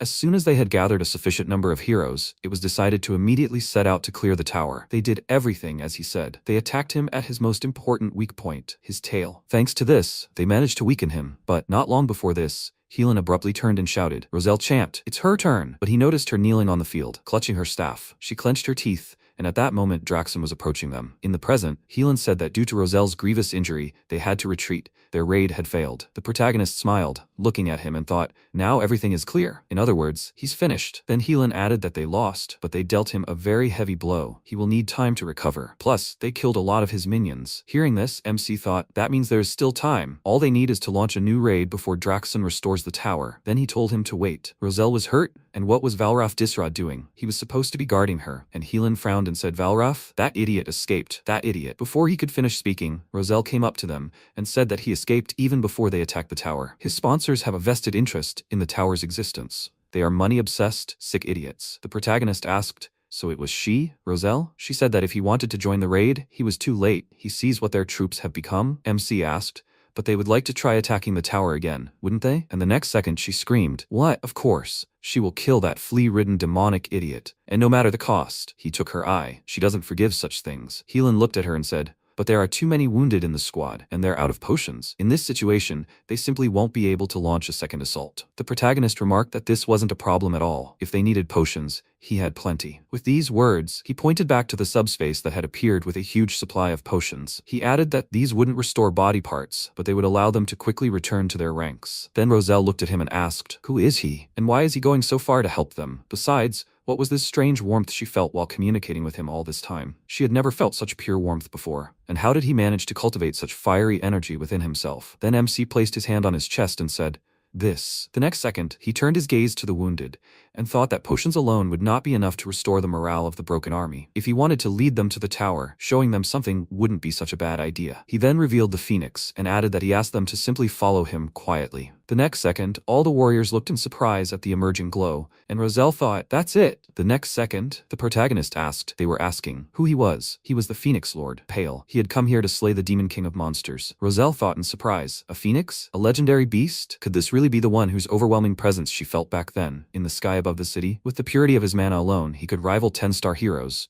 If such a person joined them on the raid, perhaps they could slay that Demon King. Meanwhile, Draxon, the demonic king of monsters, sat on his throne among his assembled subordinates, and said that he had used more demonic energy points than he had originally planned to prepare the tower, and because of this, he had only been able to buy one black box key. At that moment, he held the black box key in his hand and added that they would open the other one later. His turn, the damn idiot. He began to open the black box of the king who had given his consent. The next second, energy began to spill out of the box, and Draxon said, "Come on, he must show him everything. He wants to see all the secrets it holds." Then he screamed in surprise, "No, stop. Is this true? The black box records cannot be tampered with or altered. If it's true, so that's why he did it. He must tell the other kings about this as soon as possible." After a while, he screamed indignantly. "What did she say?" His subordinate knelt before him and shouted, "Your Majesty, right now, there are heroes attacking them." He yelled in surprise, "What?" And she added, "This time, a new 10-star hero has arrived with them. Ralph Schmitz. He's leading the raid. An hour ago, Ormus."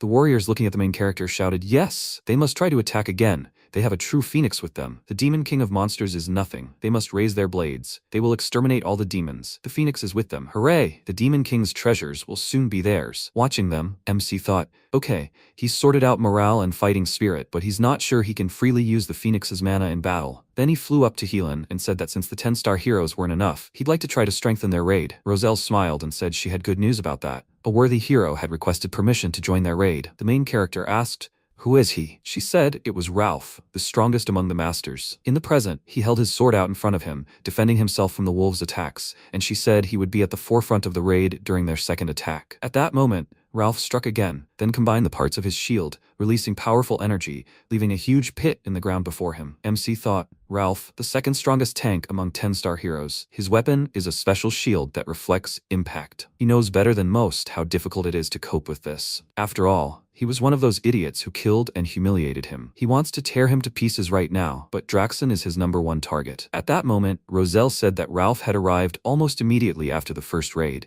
and that if she'd waited a little longer, they would have won without a problem with their help. The battle continued, and the protagonist said that confidence in one's own skills is good, but one shouldn't underestimate the Demon King. Roselle looked at him in surprise and asked, "What?" And he walked forward and said that Demon Kings always keep a couple of aces up their sleeves, and they only enter with him when they realize things are dire. Then he thought, if Draxon had already bought the key, he wouldn't have enough demonic energy points to repel the raid. This meant that, at this rate in this life, he would find out what trump card Draxon had hidden. Sometime later, on the 13th floor of the tower, the Demon King's throne room, Ralph and the others entered the floor and the warriors began to chatter. "Are there any demons left here? But this is definitely the top floor. Last time it was swarming with demons." And then Draxon said, "Damn insects." He didn't expect them to visit him again so soon. He had to sacrifice something for this. Roselle said, "Monstrously powerful demonic energy. Could it be because of this thing? But there aren't a single monster in his hands here." And he absorbed the dark energy and said it was correct. He just needed to finish them all off in one blow. All his servants were with him now. The protagonist looked at him and thought, according to the standards of Demon Kings, the top floor should already contain the strongest monsters. And he found a loophole. He absorbed the power of the entire floor. The next second, Draxon said, Fools, he will turn them all to ash, no one will leave here alive. Then the protagonist thought, now it's about to begin. The next second, Draxon howled loudly and released a powerful wave of energy around him. And then the warriors ran forward, shouting, they must stop, they can't approach him now. And the warriors running in front shouted, he's literally getting stronger before our eyes. This is the perfect moment to attack. Then they looked ahead in surprise, noticing how a powerful wave of energy was heading straight for them. Ralph held out a shield in front of him, but even his shield split in two. He was surprised to notice this, but the next second he threw it back together, sending a counterattack. Draxon then looked at them resolutely. Helan shouted in surprise, his magic. Roselle added, he parried the attack without even straining. And then Draxon told them to behold the demonic king of monsters. Those present were amazed at the monstrously powerful energy. He couldn't even breathe. His throat burned as if there was poison in the air. They began to fall to the ground one after another, shaking with their entire bodies, begging for salvation, saying they couldn't breathe. But the next second, the protagonist used high-ranking magic, Phoenix Protection. Fiery energy scattered around, and the joyful warriors shouted, Lord Phoenix, my God, he will never forget his kindness, Lord. And he thought, Draxon can't afford to gather more demonic energy. He said they would only get in the way, so they should go beyond the barrier. With these words, he turned slightly and the others shouted, yes, they are grateful to him. Then Draxon said that only 4 can move, but among them there is one whose mana irritates him. MC looked at him in surprise, and he shouted, hey, who the hell is he? In response, the protagonist only smirked. And Draxon shouted, Burgie, so stealing his phoenix wasn't enough for him, and now he's come to his tower? With these words, he suddenly leaped into attack, and Ralph created a shield, and the protagonist used a silence spell. He made a gesture with his hand, and said that in this place all sounds are under his control. Then Roselle thought, excellent, pale. He managed to block the Demon King's scream, and his magic muffled the spell he was casting. He won't know what they'll attack him with. Then he used high-ranking binding magic, Sage's Chains. The next second, magical chains pierced Draxon's body, and he screamed, pathetic insects. Do they really think such tricks will hinder him in any way? The next second, he broke free from the chains and punched in front of himself, adding that this is not a fight, idiots. It's a hunt, and they are the prey that he will corner and tear them apart. He will be first, Burja. But in response, MC only smiled and said that he didn't hear him. What was he yapping about? The silent spell is permanently active. The target is the Demon King of Monsters. Then Roselle turned around in alarm and shouted, Pale! At that moment, the protagonist used her wings to fly away from Draxon, followed by Roselle casting magic spells, and the others shouted that he was moving too fast. They can't target him. Helan shouted, what does it matter? They must follow Pale's instructions. At that moment, Draxon unleashed several slashing attacks and shouted that he didn't care why he was doing this. He saw no point in trying to understand the motives of psychopaths. But his problem was that he tried to bite him. He shouldn't even dream of leaving him alive. Burja. At that moment, the protagonist turned around, looking at him, and shortly before, he raised his index finger and said that the most important thing in hunting the Demon King of Monsters is speed. They'd already experienced his monstrously fast reflexes firsthand. They'd need to slow him down and target his weak points. Then Helan said he could match his speed if he used lightning acceleration. The protagonist replied, great, he'd signal him at the right moment. He wondered, what signal? And the Praxon moved closer and shouted that he'd been caught. But the protagonist flew further, then turned sharply and used the Ahriman sphere. Draxon was surprised to see this and asked, are you completely stupid? He thought such a thing would work on him. The protagonist smiled and said it wouldn't work on him, but the sphere had another useful property. It could tell a vassal where his lord was. Draxon asked, what good would that do? There was no one here who could help him. And the next second, Helan, concentrating his energies around his body, ran at Draxon, screaming that his head was about to explode. He must never use that damn sphere of his again. And Draxon shouted, Berger, you're crazy, you idiot. He's taken the hero as a vassal. The protagonist replied that he should try it sometime. A very useful investment, if he survived this, of course. The next second, Helan delivered a powerful blow, releasing energy that hit its target precisely. Wounds appeared on the enemy's body, and he uttered a rant. Mere pathetic words, and all for one miserable attack? How pathetic. But the very next second, a multitude of magical symbols appeared around him. Shortly before, the protagonist looked at Roselle and said that when Helan's attack created a hole in his defense, on his signal, she should act. Roselle. She should give him everything she had and take out her resentment for her lost eye on him. In the present tense, she said, Demon King of Monsters. He dared to take away her eye, so she will use all her mana and kill him with one blow. Then she shouted, high-tier fire magic, flame cannon. The next second, powerful energy pierced Draxon's body, and the others had to shield themselves from the streams of powerful energy. And then a massive explosion thundered, leaving Draxon's smoldering body on the ruined ground. He said, damn idiots. The protagonist thought this was unexpected. He even survived this. Looks like he's in for a treat. And then Draxon shouted, who does he think he is? He's the Demon King of Beasts. Draxon, Duke Alkine's right hand, and the king who will conquer this damn world. With these words, he unleashed powerful slashing attacks, hitting many present. He pointed his clawed hand forward and added that he forced him to do this. He will crush him. He reached out to the main character and shouted, Burjay, and he smiled and replied, Wow, he's lost control. Now he's just a regular mad dog. Draxon kept yelling that he'd shut him up forever, and MC just kept smiling, and he said that he hadn't shown him this yet, his phoenix. With these words, he concentrated the energy in his hands and added, which he so cherished in his volcano. Draxon shouted, "Burge at it." Then the protagonist directed a stream of powerful energy at him, and he shouted, "This." He was not finished with him yet, but from such a powerful blow he flew far back, but met in his path a counterattack from Ralph, which he released from a closed shield. He thought that his weak point was his tail, and at that moment, Roselle, with the last of her strength, raised herself up, and concentrating the energy in her hand, she said that she would not miss. She used high-ranking binding magic, the chains of the sage. The attack pierced Draxon's body again, and he thought, no, if they hit him now. Then the protagonist gave the signal to Helan, and he concentrated energy in his body, preparing for the strike. The next second, the enemy shouted, "Burge," and Helan ran forward with lightning speed, delivering a powerful attack. And MC told him not to worry, he would take care of the phoenix. He was saying goodbye, Draxon. At that moment, his head flew from his shoulders, and the surprised warriors said, "They won. Lord Helan, he defeated the monster lord." Then he raised his sword, and the others shouted, "Long live Helan. Glory to the hero." And he smiled and thought, yes, children, more. They must exalt him higher. The greatest hero in history will be none other than he, Helan. Then the others shouted, "The tower is collapsing. We must grab the treasures. We must bring recovery elixirs to the 10th rank heroes. Everyone leave. Get out quickly." And at that moment, the protagonist stood next to Draxon's severed head and thought, would they really give him a second chance? Although it hardly makes any sense. After all, to the very end, he was never able to spit on the laws of the Demon Lord. After a while, Roselle said, so that was his plan all along, to personally cut off the Beast Lord's head. Helan, whose body was bandaged, remarked that she was mistaken, that circumstances had simply worked out that way. She chuckled, of course. She sighed and thought, his sudden appearance in the battle had immediately struck her as dubious. But since they had fought tooth and nail, they couldn't be blamed. After all, they had only survived back then thanks to him. Then she said that she had the Beast Lord's body. Any objections? Helan replied, no, of course not, none. Then one of the warriors raised his hand and shouted, Mistress Roselle, she must look here. Here in the ruins of the tower, they found the kidnapped prince and all the princesses. She ran up to the girl in surprise and asked if this really was the same princess. At that moment, the third princess of the Akan kingdom, Lavinia, rose slightly. Roselle shouted, yes, it was her. Lavinia, what the hell is she doing here? She replied, materials. Roselle was indignant. She came here for materials to create chimeras? She said, monster. And she continued to be indignant. She showed up in the tower to get some monster's body? The others thought, how could she understand her? Then Roselle extended her hand and asked, the Beast Lord didn't touch her. And she said, gold monsters. She asked, did she decide to buy a monster? She nodded in response, and watching them, MC thought he'd been wondering where this Draxon got all that money.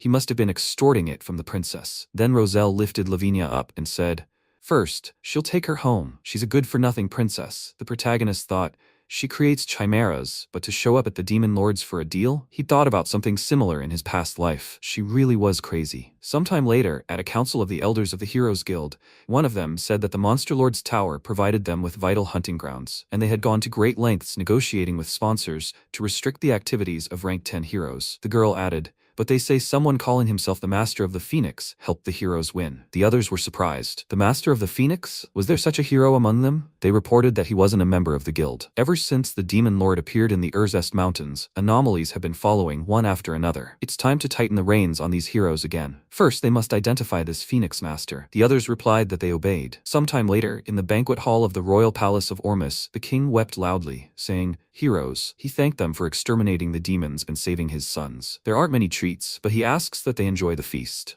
One of his subordinates approached him and said, Your Majesty, it's time for him to rest. At that moment, Roselle, holding a glass of drink, remarked, this is a rather depressing banquet. The cocktail was good, but the atmosphere. Then Helan approached her and noticed that she was wearing a beautiful dress. It seemed the princess had already departed for the kingdom of Akan. She looked at him and asked, what? He's trying to stand out from the crowd. He laughed and asked, what is she saying? As long as she's at the banquet, no one stands a chance. She noticed that he was a suck-up, then turned her gaze to him and asked, by the way, where is Pale? Why is he nowhere to be found? She wanted to ask him something. Hearing this, the others perked up. Mr. Pale? He too is eager to meet him, the one who saved them. He hasn't yet had a chance to express his gratitude. And then Ralph said, the Phoenix Lord was amazing. The others looked at him in surprise and thought, Lord Ralph? He finally spoke, and then Helan put his hands in front of him and said that he was afraid to upset them, but Lord Pale had already left them. The others shouted, what? Meanwhile, on the Urzest mountain range, Burge Tower, Gordon said, welcome back, his lord. Did he really finish off the Monster Lord? MC nodded and replied, finished him off. And he thought, crazy. He actually did it. How are they supposed to clean up the mess now? Out of worry, he started waving a dust cleaning tool, and the protagonist noticed that dust was flying. After that, he sat down on the throne and said,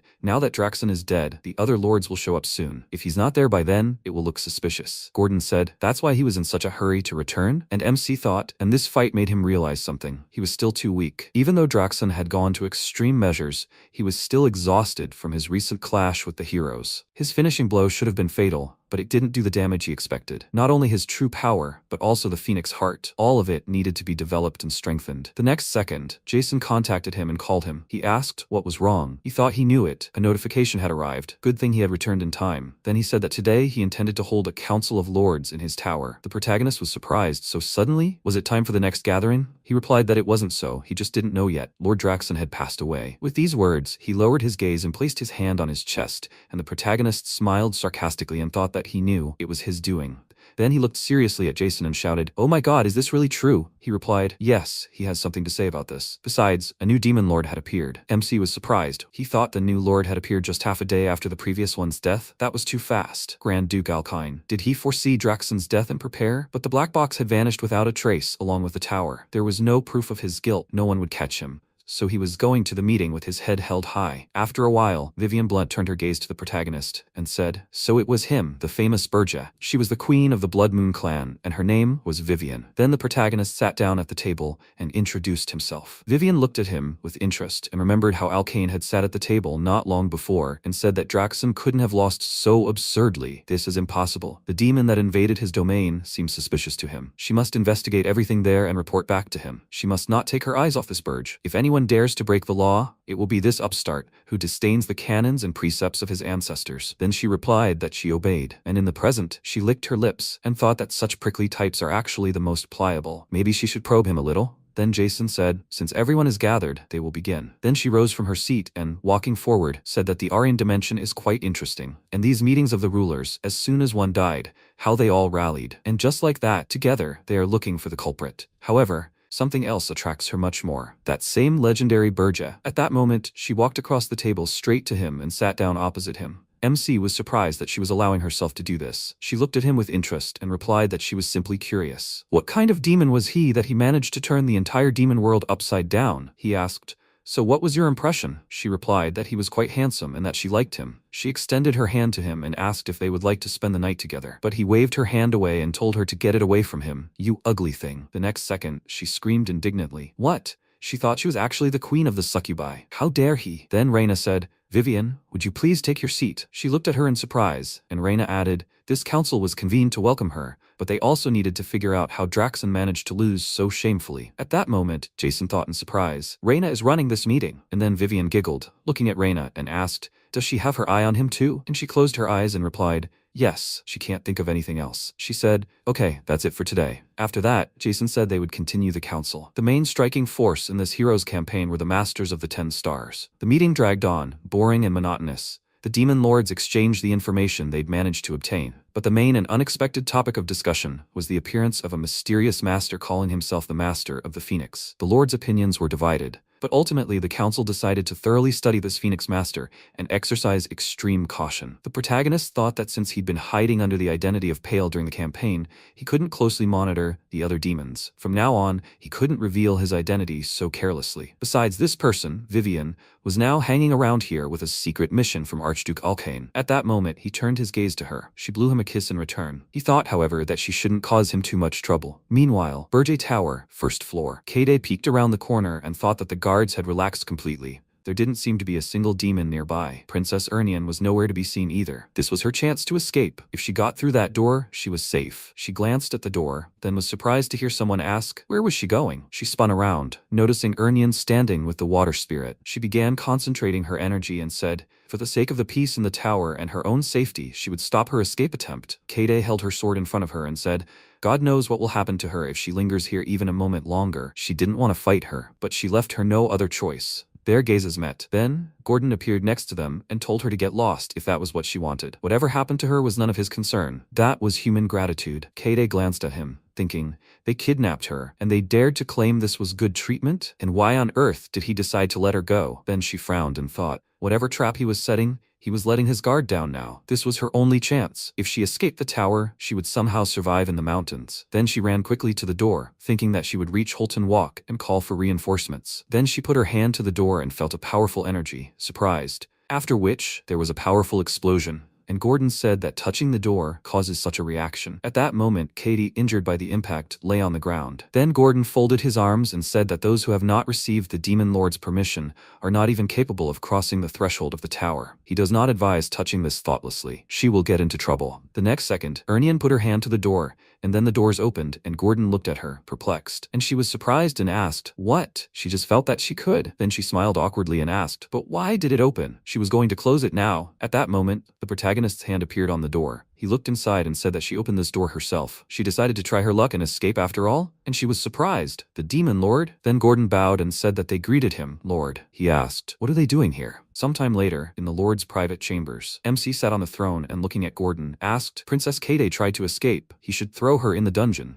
He replied that he was listening, but his lord, how did this happen to Princess Ernian? He asked, "What is he talking about?" He replied that only those he had given his consent could leave the tower. But hadn't Princess Ernian opened the gates herself? He replied that the tower had acknowledged the princess, accepting her as part of their abode. He was surprised by what, and the protagonist thought that if Princess Ernian had contact with a high-ranking spirit, then escaping the tower and crossing the mountains alone would be a piece of cake for her. At that moment, he glanced at the screen that had appeared and thought that he hadn't been in the tower for quite some time. So why hadn't she left yet? What was she really up to, Ernian? Meanwhile, in the underground prison, Ernian looked at Kade behind bars and said, as she had told her, she shouldn't try to escape, and she gritted her teeth and said that there is no such thing as without reason and kindness. This demon lord definitely has some kind of devious plan, so that means she does too. Then Ernian looked away and said, "Actually, she came here of her own free will." Kade was surprised. What? And then MC wondered if she looked straight at him. Did she realize he was watching her? Then Ernian said she ran away because she couldn't stand this palace, her entire family, and her own father anymore. Technically, she was kidnapped first, but after that, she had no intention of returning. Watching what was happening, the protagonist thought, Princess Ernian, is she telling him this? And then Kade grabbed the bars and said that among the many princes and princesses of Hildren, only she, Ernian, possessed such a devastating gift. She was destined to ascend the throne, to trade such a great future for serving the Demon Lord. Ernian asked, "Doesn't this seem crazy? The ruler of Hildren has 62 heirs. It is the largest royal family on the entire continent. But at the same time, she wouldn't name any other prince or princess besides her." Kade said, "What's the point? Princes and princesses? In fact, there are only 28 of them." And Ernian said that according to official documents, that's true. But what? Then she turned around and added that when she returned to the Empire, she would see for herself. The Emperor surely knew the truth. Kade said that if this were to come out, she wouldn't care at all about the honor of her family and the entire kingdom. And in response, she said, "A runaway princess who simply didn't want to walk down the aisle clearly shouldn't talk about such things, right?" Looking at her, Kade blushed with embarrassment. And then Ernian said she was joking. "See you tomorrow." With these words, she headed for the exit. And MC, continuing to watch what was happening, thought, the secret of the Hildren royal family, only the aristocracy knows about it. Then he said, "Gordon, he must prepare Ernian. They will go in search of spiritual flowers." He replied that he obeyed. After some time, the Erzest Mountains, Niruniel, holding several spirits, flew forward and said that they would go in search of spiritual flowers. Ernian raised her hands and asked, she didn't have any mischief in mind, did she? Then she said that she was probably very glad that she finally got out into the fresh air. Lately, he hasn't appeared in the tower for a long time. The protagonist stood next to her and then called her name. She looked at him in surprise and said that he called her by name, and he said that he didn't believe that everything he told her was the whole truth. She must tell everything she hid from him. He concentrated energy in his hand and added, if she doesn't tell. The next second, their gazes met, and at that moment, Dapner Filion was watching them from the side. He looked through binoculars and said, "I found it. This is the Demon Lord from the Erzest Mountains." At that moment,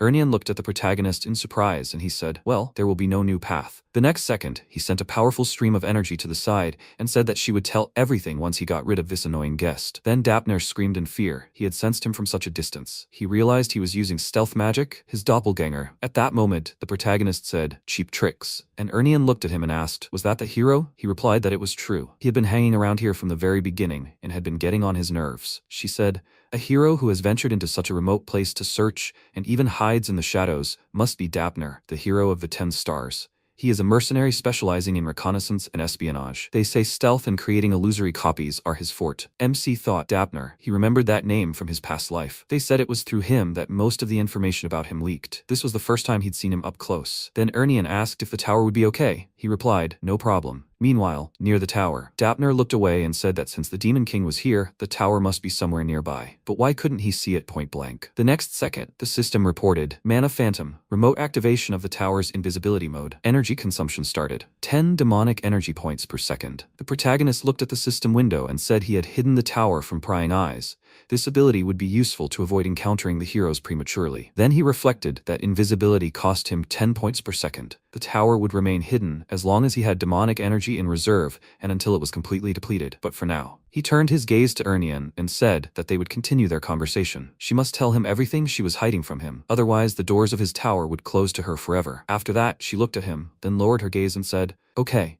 She will tell the whole truth about herself." She looked back at him and asked if he had ever heard of the Child of the World tree spell. After a while, Dapner walked forward. Watching from the side, Krudu contacted the protagonist and said, "Demon King, the hero has left the mountains. He's no longer trying to hide. As he'd suspected, it was just a double." The protagonist replied, "Excellent work. He must find the other clones and keep them under surveillance." He replied, "Yes, Demon King." Then the system reported, Mana Phantom, the tower's stealth mode is active. Demonic energy reserves 65,220 points. The points continued to drain, and the protagonist, glancing at the system window, thought they were on the verge of being exposed. It was dangerous. The tower had become much stronger than before, but it might still be too much. He needed to eliminate Dapner. Then Ernian said her father had probably sent him to track her down. The protagonist looked at her and said, perhaps because she was the eldest princess, he wasn't going to back down so easily. Or was it all about that Child of the World tree she'd mentioned? She replied that it was a long story. He said he wasn't in any hurry. A few seconds later, she began her story. Once upon a time, the kingdom of Hildren was a great empire.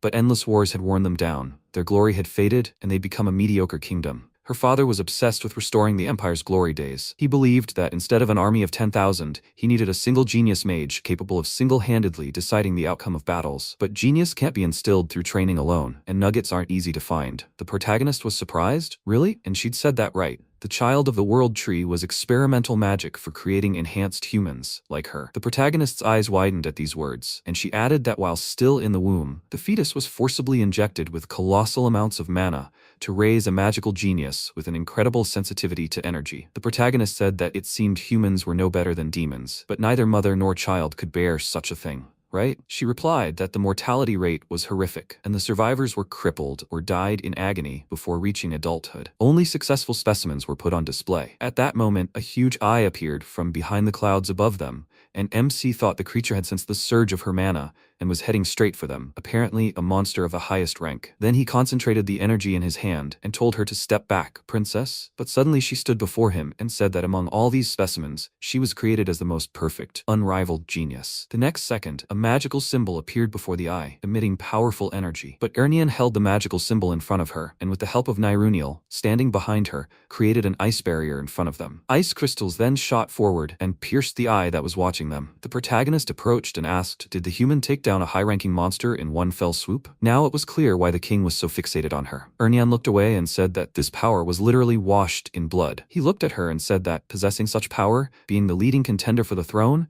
she truly didn't want to return to her homeland, and she wanted him to believe that, and she indignantly shouted that it was the absolute truth. He must test her with the artifact he gave Helan, and he said that the Armani sphere was useless against spirit magic. He then concentrated the energy in his hand and directed it at Ernian, telling her to reveal her true motives. If this was another lie, she would know what a true demon king was like when he was angry. She glared at him indignantly, then grabbed his hand and shouted that she wasn't lying. She placed his hand on her chest, and he shouted in surprise, "What is she doing?" She shouted that he should listen to her heartbeat. There was not a drop of a lie in her words. He spoke her intentions. Then he felt the energy inside her heart and thought that he could sense it through the connection with the phoenix. Ernian's heartbeat, her pulse, her feelings. Now she felt anger, deep sadness, and burning embarrassment. Then she blushed with embarrassment and said that this is how spirits communicate. Particles of pure mana resonate with each other and allow one to sense the thoughts of the interlocutor. She truly was being honest with him. After that, the protagonist thought she wasn't lying, and then Ernian looked down and added, besides, as soon as she saw him, she immediately understood everything. He's not like the other demon kings. He's the one who can help her. He was surprised. A helper? What was she talking about? And she shouted that she was asking him to help her. She wanted to destroy her father and wipe the kingdom of Hildren off the face of the earth. MC looked at her in surprise and wondered if that was her sincere wish too. Then he said, okay, he'll believe her. In response, she thanked him, and then Niruniel asked, what? She looked at them in turn and asked, what was going on between the two of them? When did they manage to get so close behind her back? She keeps pretending to be innocent, but she turns out to be a sly kitty. And Ernian looked away, embarrassed, and said that it's not like that.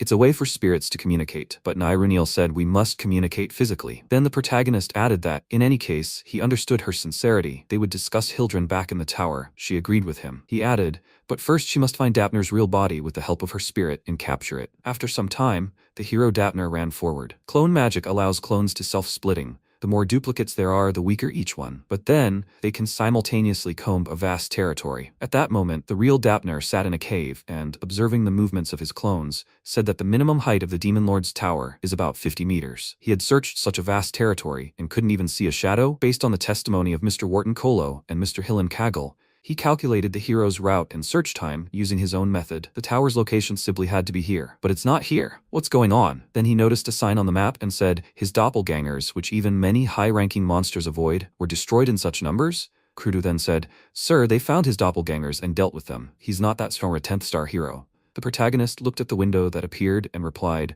okay, they should destroy everyone they see. He replied, yes. Then the protagonist smiled and thought he still had enough points. If he destroyed all the doppelgangers and captured Dapner himself, turning him into his minion, the entire continent would be his. Then Gordon contacted him and called out, sir? The protagonist looked at him and asked, what's wrong? He replied, something's wrong with the tower. The mana ghost is acting strange. It's hot as if it's about to explode. At that moment, Logers was shouting anxiously behind him, asking where his precious one had suddenly gotten sick. The next second, the system reported that prolonged use of invisibility was overloading the tower. The cost of maintaining invisibility was increasing. The cost of invisibility was 100 points per second. MC thought in surprise, overload? He wouldn't last even 10 minutes at this rate. If he didn't grab Dapner within that time, the tower's location would be revealed and the heroes would descend. Then Gordon said, sir, besides, the clones outside the tower were literally swarming everywhere. At that moment, Dapner thought his calculations couldn't be wrong. The tower could only be here. He said he'd already expended a ton of mana, so he had to find it. The next second, he noticed several more notifications about the death of his clones,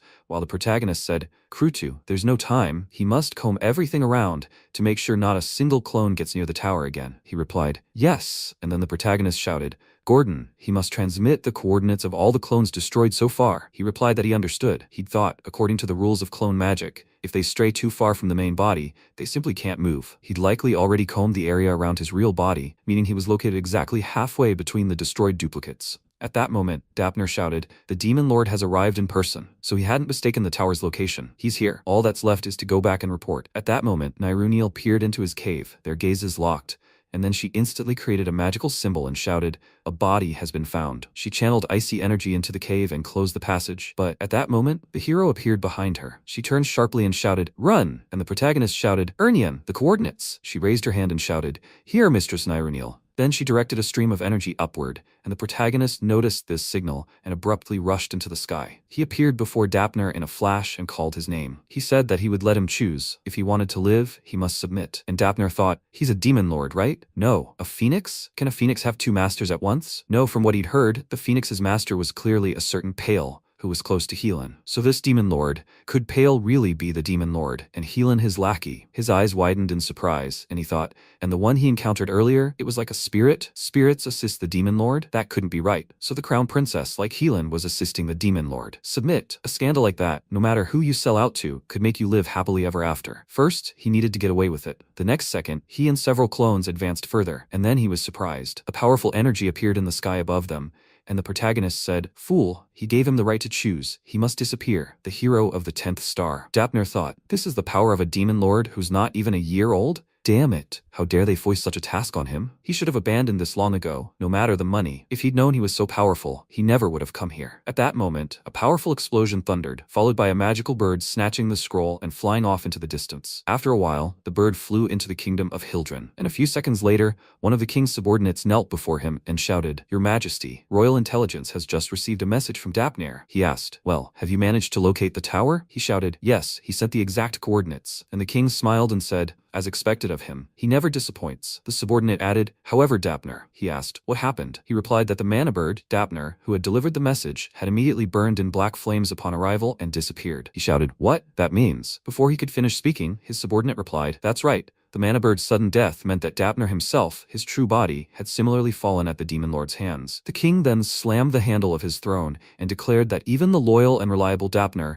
had greatly underestimated the new demon lord. He then extended his hand forward and shouted for them to contact the Heroes Guild immediately. He demanded the full assembly of all 10-star heroes. This time, they would finish off this young lord. They would bring back his crown princess. Meanwhile, at the site of the explosion, the protagonist, trying to catch his breath, sank to one knee. He reflected that, with the power of the Phoenix, his might exceeded all expectations, but his fatigue was simply insane. The next second, he began to collapse from exhaustion, but Ernian caught him and asked if he was okay. Wounds from the hot soil began to appear on her legs, and the protagonist, noticing this, said that her knees were on fire. Weren't she hot? And she said that the water spirit specializes in healing. Besides, he doesn't like to show his weakness. Who knows, orcs could be somewhere nearby. MC noted that she was right. Then he would rest for a little while. She replied that of course, he shouldn't worry about anything. Sometime later, the news said that dozens of succubi had invaded the royal palace. Alarm calls were being made. All demon kings must be destroyed. After reading the contents, Jason clutched the newspaper in his hand and said, Miss Vivian, he definitely asked her not to let his minions leave the tower. He said to be careful. And she, sitting at the table and holding a glass in her hand, asked, well, he told you, so what? She's the queen. She's the one giving the orders. He said that as a result, the people were wary. He didn't want to find himself in that situation. She asked if he was worrying too much.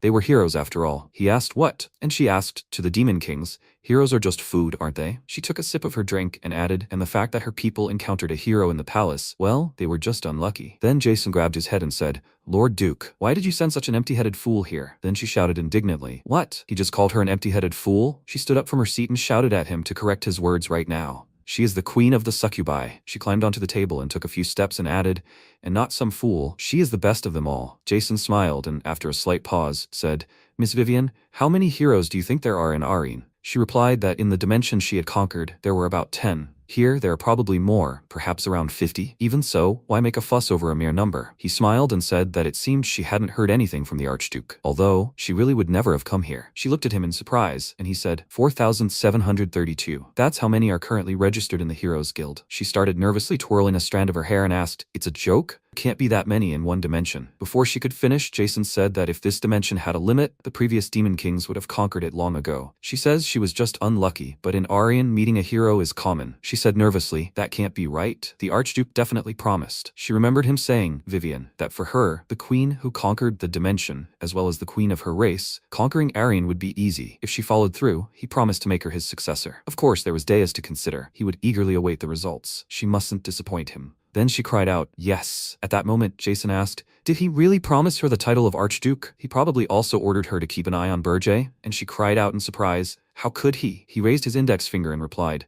it's simple. He knows this method well. Use the informant as a disposable, then discard. She asked, disposable? The next second, he directed his energy at her, forcing her face to the table, and added, to put it simply, they threw her away like trash, stupid queen. From now on, he hoped that nothing even remotely resembling a thought would enter her empty head. She simply had to do what he said without question. Did she understand? She replied that she understood. After a while, he returned to his seat and, glancing at the newspaper, noticed the news of Dapner's death, and several other pieces of news. He thought the world was shaking with fear. This wasn't the picture he had imagined. Vivian wasn't the problem. She could be easily controlled. The real problem was Berge, that arrogant black flame dragon. He wanted to wait a little longer, but now that things had turned out this way, he had no choice but to end it quickly. Meanwhile, the protagonist opened his eyes from his bed and asked where he was. Ernian, having tasted the food she cooked, looked at him and asked with a smile, is he awake? The soup is just ready. Will he eat it? He replied that he would refuse, but more importantly, were they inside the tower now? They were on the 4th floor of his tower, in the Ernian house. She smiled and said that it was true. Beautiful, did he agree? He sat up in bed and asked how much time had passed, and how did she get back to the tower? She replied that he shouldn't worry. No one had seen them. While Gordon was away, she snuck in through a window on the 5th floor. Not even 10 minutes had passed since then. He replied, I see. She was great. She smiled, and then he asked, but did she do something to him? He clearly remembered how he collapsed from exhaustion, but now the energy was pouring out. With these words, he looked at his hands, and Niruniel said, of course, it was all because she shared her mana. He looked at her in surprise and asked,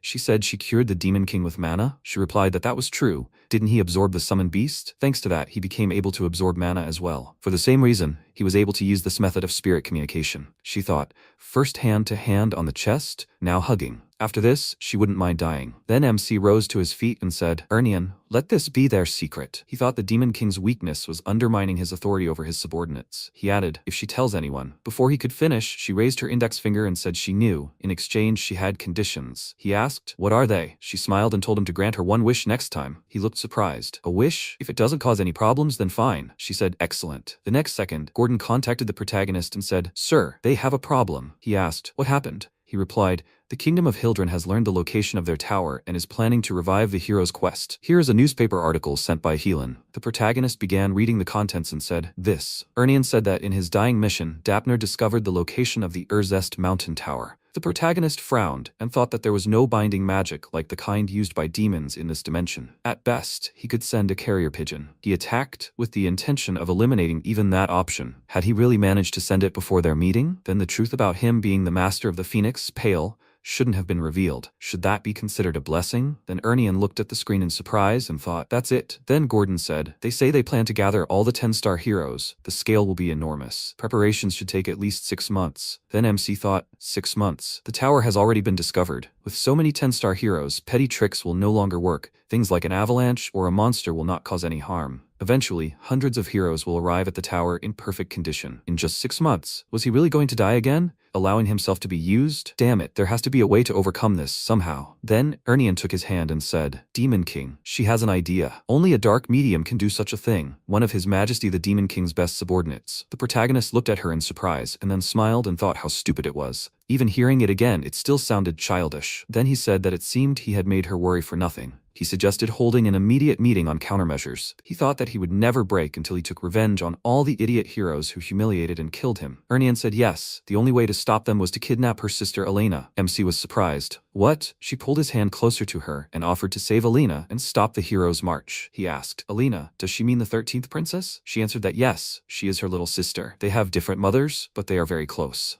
That recent article said that Elena was kidnapped by the Demon King of Indestructibility. Then the protagonist folded his arms and asked if she was worried about her, although, apparently, other Demon Kings don't care about their hostages that much. She replied that it was more than that. She, after all, had already spoken of a spell that forcibly enhances one's sensitivity to mana. A child of the world tree. Elena was also one of those children. Unlike her, Elena had acquired sensitivity far beyond her capabilities, which is why she was born with a weak body. Therefore, she couldn't even leave her house and didn't learn magic. But if she lived in the Demon King's tower, where mana was almost non-existent, and could learn to control it, then her strength would be equal to hers, she was sure of it. The protagonist thought, a person with the same level of power as Ernian, that could be quite useful, however. Then he said, he was the Demon King. What other salvation? Only heroes do such things. She suggested, then perhaps it was possible for a hero? He said yes, she was a master at manipulating people. In response, she winked and said, she was a princess, after all. Then he thought, well, the heroes are already making preparations. There's no time for arguments. Then he said, Gordon, he should tell Helan to organize a heroic expedition to rescue the 13th princess. He replied, yes. And then he shouted in surprise, what? Rescuing the princess? Sometime later, the Tower of Indestructibility, the Demon King's chambers. Ugur stood before the guests and said that he had heard the news, Berjay. Now, when the heroes were about to storm his tower again, he still came to him. And why would he help an idiot who insulted their charter? The next second, the protagonist rose into the air and said,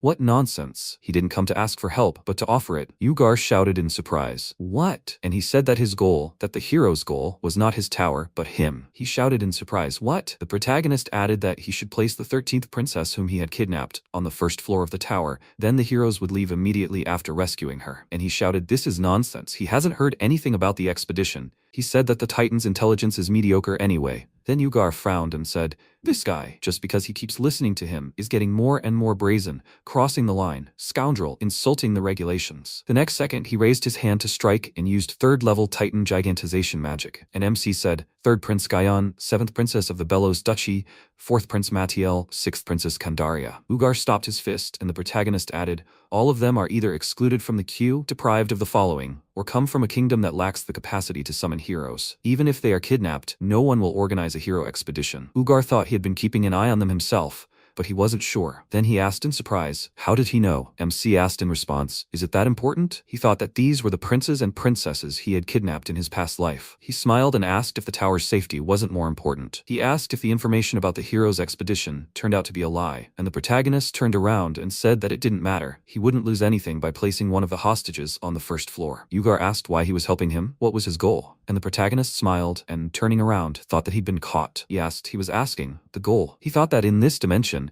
defeating the heroes with brute force alone was impossible. Yugar probably also realized that he wasn't smart enough to stand up to the heroes. That's why he always cowardly kidnapped only those the heroes didn't care about. He hadn't changed a bit. He said what he wanted. He thought that Yugar was a big but stupid coward, and to survive, he would soon try to join that guy, his only ray of hope, Jason. Then he took a few steps forward and said he didn't need anything. He simply believed a worthy demon king deserved a longer life. He then turned around and thought that he would take on this role. He would lure Yugar to his side, and one of Jason's cards would be removed from play. Sometime later, in the Merchant Guild's stronghold, there was a golden moon. The teleportation magic circle was in effect. The protagonist thought that now that they had dealt with Yugar, he asked if the preparations were complete, and Helan placed his hand on his chest and answered, yes, as he had ordered, they could leave at any time. Roselle said she had taken charge of the tower's conquest plan. She had already climbed it a couple of times. The mercenary captain smiled and said, the Red Falcon Mercenary Guild was all assembled. He should let them demonstrate their strength. Then MC said that this should be enough. He thought that they would go beyond the first floor anyway. After that, he said, Amon, Granada, how are things with the elf slaves? Amon smiled and said that there were 33 elves here, rescued from all corners of the continent. Granada added that they all swore allegiance to him. The merchant, Jetson, said that thanks to him, the negotiations went smoothly. The protagonist said, excellent work. They will meet later. With these words, he tossed a bag of money to the merchant, who thanked him in return. After that, the protagonist looked at the others and said that they were now moving out, the goal being the rescue of the 13th princess. The others agreed with him. Sometime later, the Golden Moon Trading Guild, an underground warehouse. The protagonist looked at Granada and asked, so they swore allegiance? He answered, that's right. They swore an oath with the World Tree. The elf said that they saved them from eternal humiliation. They could consider this a way to express their gratitude. The elf next to her added, besides, it's a great honor for them to serve him, Mr. Granada. The protagonist smiled and said, excellent. Well, he congratulates them. From now on, they've all become the Demon King's minions. The next second, he revealed his true identity, and they cried out in surprise, a demon? And the MC asked why all the elves had the same reaction. Granada said, it's obvious. What kind of Demon King would walk around like that? Then the elves cried out in surprise, Mr. Granada, what's going on here? And in response, he apologized for not telling her sooner. He swore allegiance to the Demon King on the World Tree. So now, everyone loyal to him must also be loyal to the Demon King. And the elf cried out in irritation, impossible. How could he betray the World Tree? He replied that all this was for the sake of revenge on humans.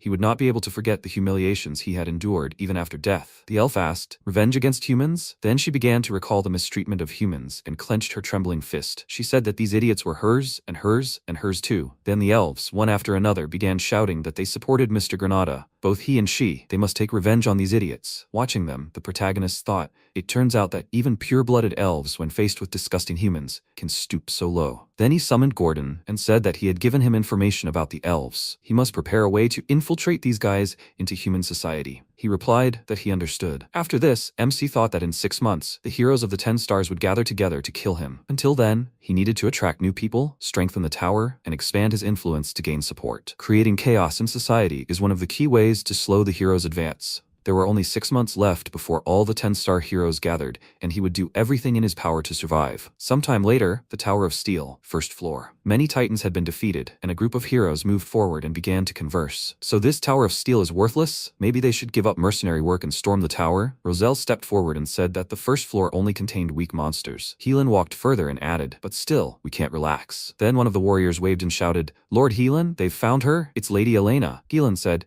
the princess has been found. It's time to return. He will cover the rear. He must take the princess away. Granada picked Elena up and replied that he understood. They headed for the exit, and Roselle said, it's strange. Why was the Demon Lord of Steel holding a hostage on the first floor? It was as if they were being told directly to take her without making a noise. Helan laughed and said, perhaps, as others said, the Demon Lord was afraid of Lady Roselle. The casualties among their squad were minimal. Is that bad? The princess was rescued, so they should return. Roselle looked at him and asked, Helan, is he acting strange? He looked surprised, wondering what was wrong with him. She replied, It's as if he's changed. Back when he was in her squad, she remembered how not long before he'd shouted indignantly, "Stop on the first floor, they should at least reach the Demon Lord's hall." In the present tense, she added, he would certainly insist on breaking through to the very top for his own glory. Right now, he looked a little too relaxed. Helan laughed awkwardly and said she'd imagined it. He wondered if he really looked too calm, since the Demon Lord was telling him the whole plan. Then she added, whether it was an illusion or not, she even liked it. Sometime later in the kingdom of Hildren, a large banquet hall. The banquet was attended by many guests, and the tables were laden with appetizers. The next moment, the king said that if the dignity of the royal house were tarnished, the morale of future heroic campaigns could also decline. Helan, who had prevented such a catastrophe, in the name of the king, he paid tribute to his merits, was truly a hero of Hildren. Helan smiled, looking at him, and said, "That's too high praise, your majesty." In this mission, thanks to the help of Lady Roselle, he was able to complete the task without losses. The king spoke, and modestly, a true example for all. He replied that he was unworthy of such an honor. "By the way, your majesty, he doesn't see Princess Elena." He replied that she was resting in her chambers. "Security has been tightened. He needn't worry." He replied, "Ah, I see." At that moment, the king became wary and thought, what a strange interest in the 13th princess. Could he really harbor tender feelings for her? If they were married, he might well own his house entirely. He smiled and thought, the 13th princess might prove useful. Then he rose from his seat and, raising his goblet, told the others to do the same and remember this day. The hero of Hildren, Helan, had raised that barbarian tower of steel and saved his beloved daughter, Princess Elena. They must rejoice tonight, this feast that he grants them, the heroes. They must remember, no one dares look down on them, right under the heavens. Hildren, they will be mighty forever and ever. All present cried out, "Long live his majesty." Sometime later, away from the royal castle,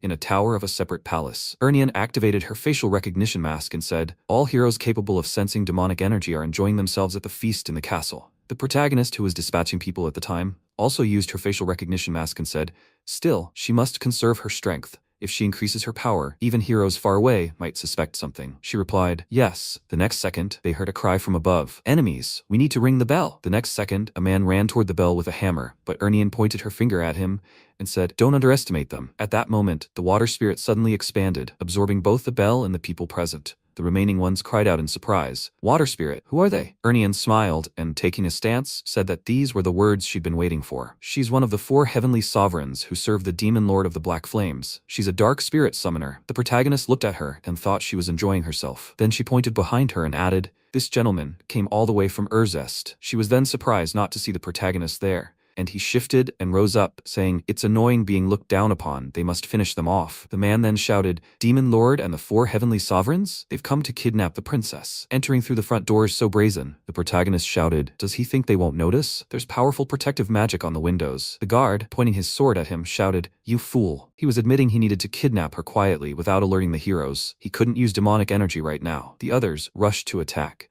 and he shouted for them to show the Lord of Black Flame the full power of the guards. And the protagonist said, "It's true, he can't use demon magic right now, because if the heroes smell him, it would be too much trouble." But did he really think he could handle him? He turned, looking at his attackers. After a while, Elena was awakened by a loud sound. The protagonist stood next to the guards' bodies and said he had held back his power. If the tower collapsed, it would be too loud, leaving only him. The man gritted his teeth, growing nervous, and thought, the best royal guard, and they couldn't do anything? So he really is a demon lord. The next second he began slashing his sword at the wall and, jumping out of the resulting hole, thought that he should retreat first and then urgently call the heroes. But then he was surprised. He felt energy and thought, the chopped stones returned to their place. He was thrown back into the wall, which began to fill with bricks, and he screamed, "Damn it! Dark Spirit Summoner." And Ernian, walking forward, mentally apologized to him. Then the protagonist said that if, less than a day after the rescue, the princess was kidnapped again, how much the authority of the Hildren kingdom would collapse. Even curious. With these words, he grabbed the door handle and, smiling, said that he had come for her, the 13th Princess Elena. Then he was surprised to see Elena throw herself into Ernian's arms and shout, "Little sister." And she looked at her and, smiling, said, "Elena." She said, "Sister. It's a sister." They began to hug,